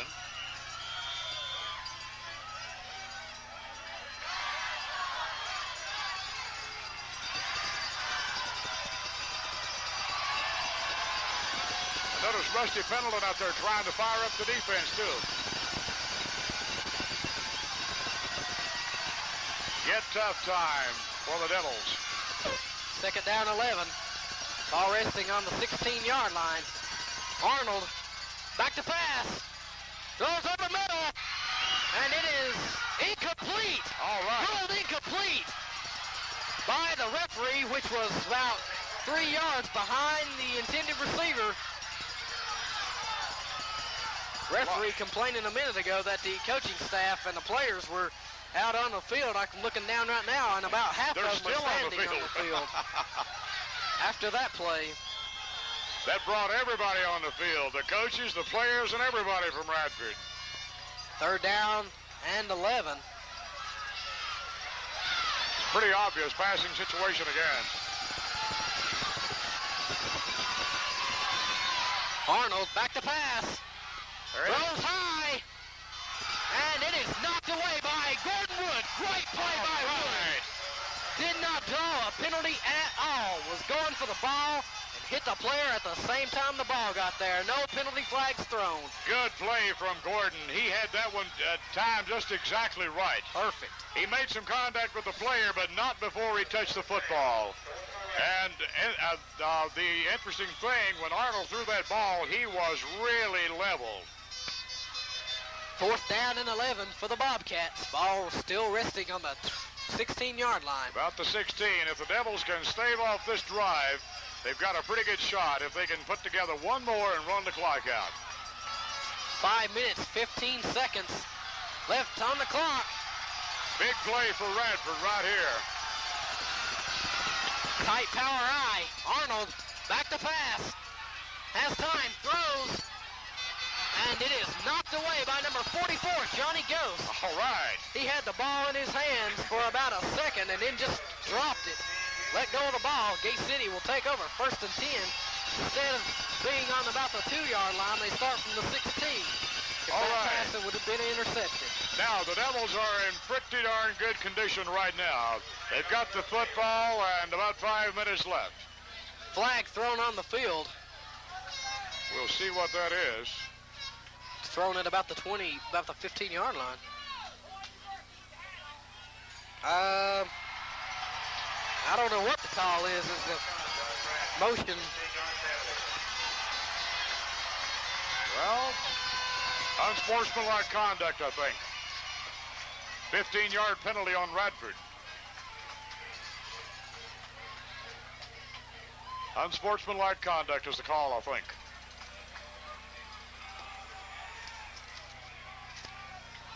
Frustration.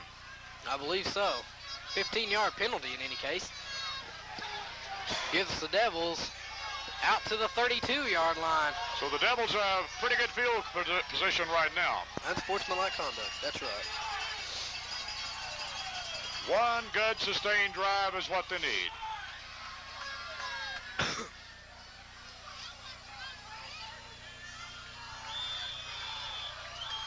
5 minutes, 8 seconds remaining. Devils on top, 13-0. Handoff is to Travis Sanders.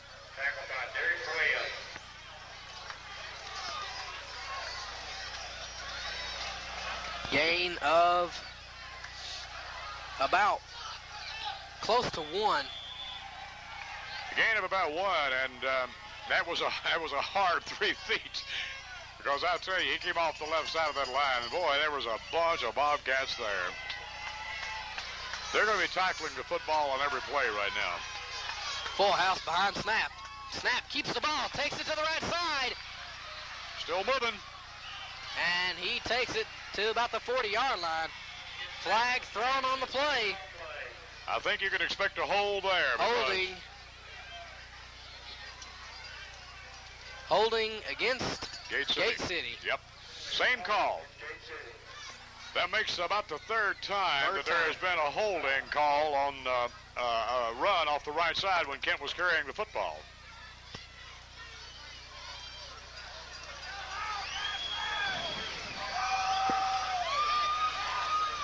Well, that'll nullify a good gain.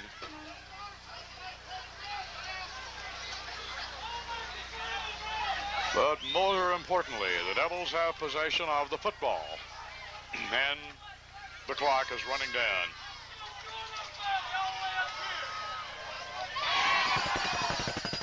The Devils always in the past had more trouble out of Radford in Region 4 than they have anybody as a rule.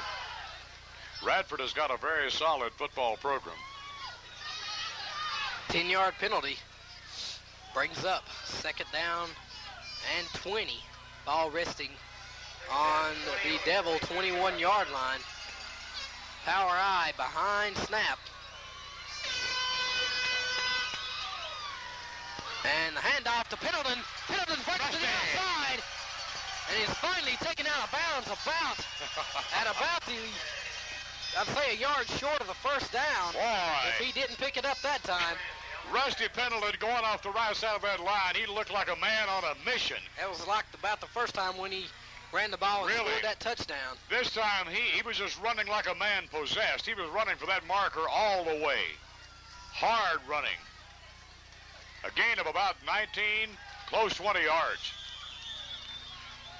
Instead of 2nd down and 20, we have 3rd down and 2. Well, that's a good situation. 18-yard gain. Great run by Pendleton.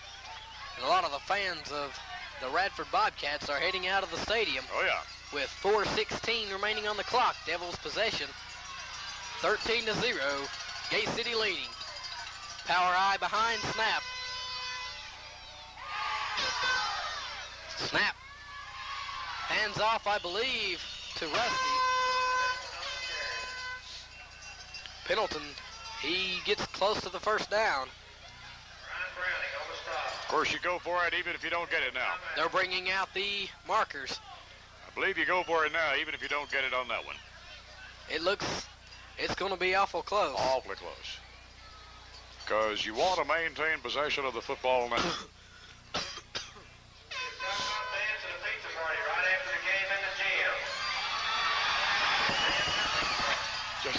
Just heard Mike Quillen announce a pizza party for the players. And, man, I tell you, that brought a cheer from the crowd. It's going to be a wet bunch at the sock hop tonight. You're right about that. It'll be a fun time. Gate City has the 1st down. Nick Colabro about to win the Region 4 championship. This will be Nick's first. Matter of fact, he has had a lot of firsts this year. This has been a total revenge match. Really? For all the way. Bobcats. Full house set behind the snap. Hand off to Sanders, and he takes it for about a yard or two.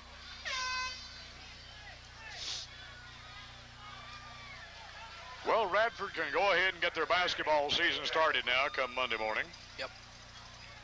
A lot of their players, I'm sure, play basketball as well. Radford, a small school. So they can go ahead and get into basketball now.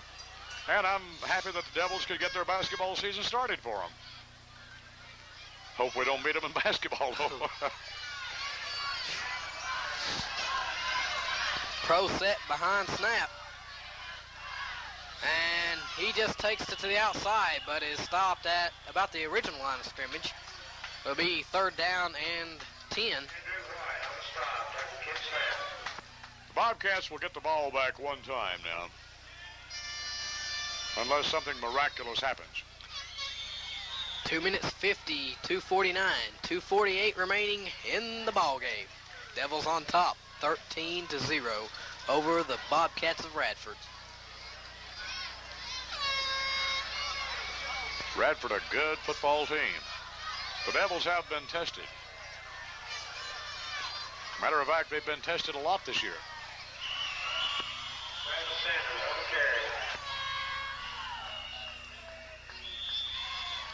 Sanders goes straight ahead.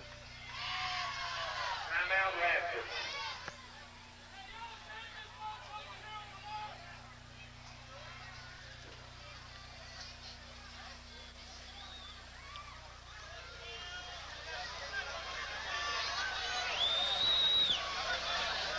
We've got a lull in the action now.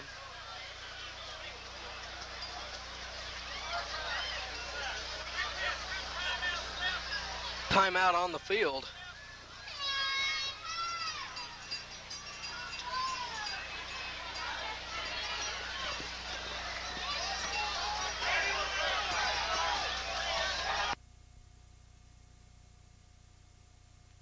And I'm not sure who called the timeout. It may have been Gate City.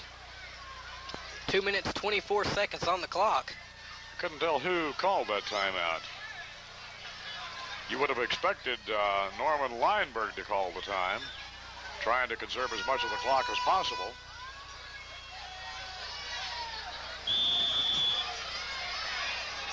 Devils coming up.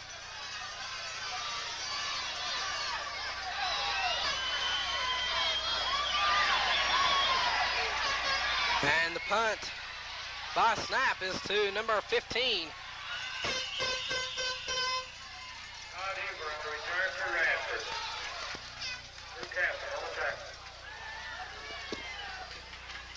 Blue Castle, the first man to get there on the punt coverage.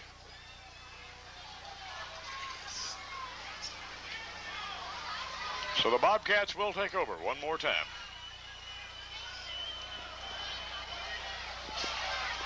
Going to be a happy crowd in Gate City tonight. Sure will. 1st down and 10 for the Bobcats. Ball on the 31-yard line. And the pass is out to Palmer. He is drugged down from behind by number 40, Rusty Pendleton. Rusty's all over that field, isn't he? Gain close to 5 yards. Rusty was trying to be sure that he kept Palmer in bounds that time. Incomplete pass ruled by the referee. Will bring up 3rd down and about 5. I noticed Rusty looking at the sideline down there when he stopped Palmer a minute ago. He was just trying to make sure he didn't get out.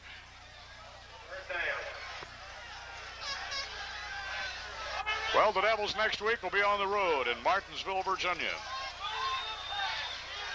Next Saturday at 1:30. And it'll be payback time up there. I'm sure that Coach Harry Fry would like to go along with that one because Harry took one of his worst defeats ever at the hands of Martinsville back in 1975.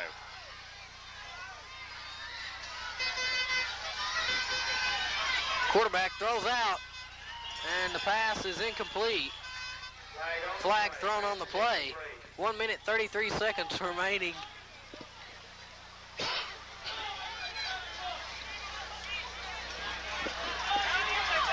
Legal procedure against Radford. Illegal procedure. I'm sure the Devils will take that play rather than a penalty. Yep. So it's going to be a 4th down. He'll cock the arm one more time. Legal procedure declined. Brings up The game is all but over. 1 minute, 33 seconds left of it.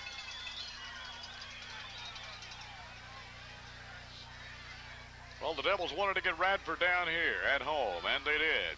And it's been payback time all day long.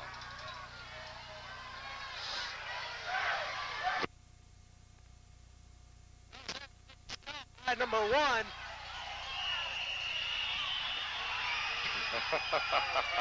Boy, right in the mud. He caught it at about the 45-yard line, and about 5 Gate City players took him back 10 yards. First down for Radford. 10 on 46-yard line. Well, the reception from Arnold that time has breathed new life. They've got another shot at it. Here we go. Palmer on the carry. Tackle by Ty Taylor. 1 minute, 10, 109, 108 remaining in the contest. Gate City on top, 13-0. Bearcat possession. Ball resting on about the 43-yard line of Gate City. Arnold back to pass.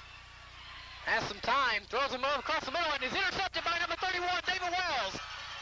Wells takes it back to the Bobcat line of scrimmage.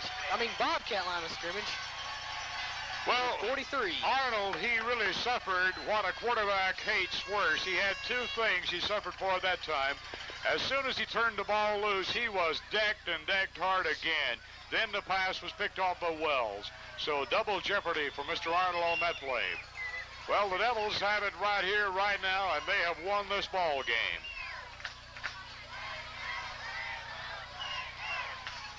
Going to be an emotional crowd on the field in all the mud, I'd say, after the ball game is over.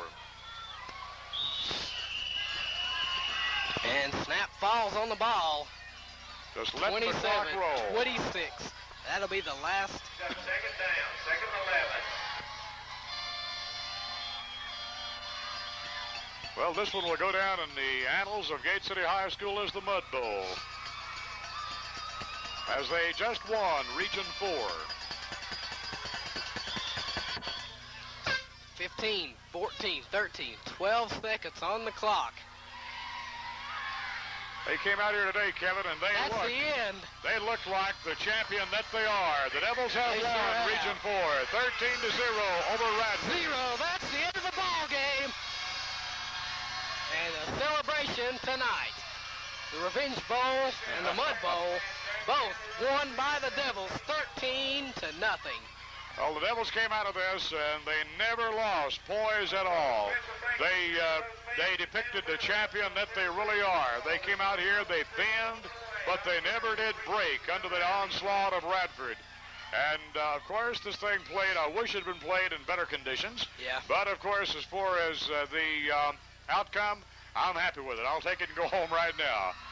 And there's going to be a big celebration on the field right now. It's going to be a long ride home for Radford. Oh. The Devils will be in Martinsville, Virginia next Saturday to take on Martinsville High School. Will that be Friday night or Saturday, Chuck? Well, I don't know. I'm not sure. I just heard the PA man say something about Friday night. So I'm not really certain now. I assumed that it would be on Saturday. But who's to say? We'll just have to wait and see, I guess. Well, Final score of Jonesville and Rye Cove was Jonesville 7, Rye Cove 0. Jonesville just shut out Sarge Reed's Eagles out in the other end of the county. I just heard that a moment ago, and I really hate that. Well, it's been a hard-fought game all the way, tooth and nail. Guess we're going for the wrap-up. Curling. Well, Kevin, your analogy of the football game. Well, it was hard-fought, as everyone knew it would be. The Mud Bowl. Last year, the ground was frozen solid, and snow. Devils lost to Radford 3-2. Well, yeah, when you look out on the field, you can see some very happy Blue Devil fans, and of course Nick Colabro and all the Devils, and even though the umbrellas, I see some blue and white umbrellas out there, so they're a happy bunch, and there'll be a lot of celebrating going on tonight. Because the Devils have waited a long time. They've waited a year for this thing after that devastating 3-2 loss at the hands of Radford last year, and about an inch or inch and a half of snow, and about 20-degree temperatures, and a wind chill of under zero, I suppose. You know, that's a game that, in my opinion, it probably should not have been played, but it was.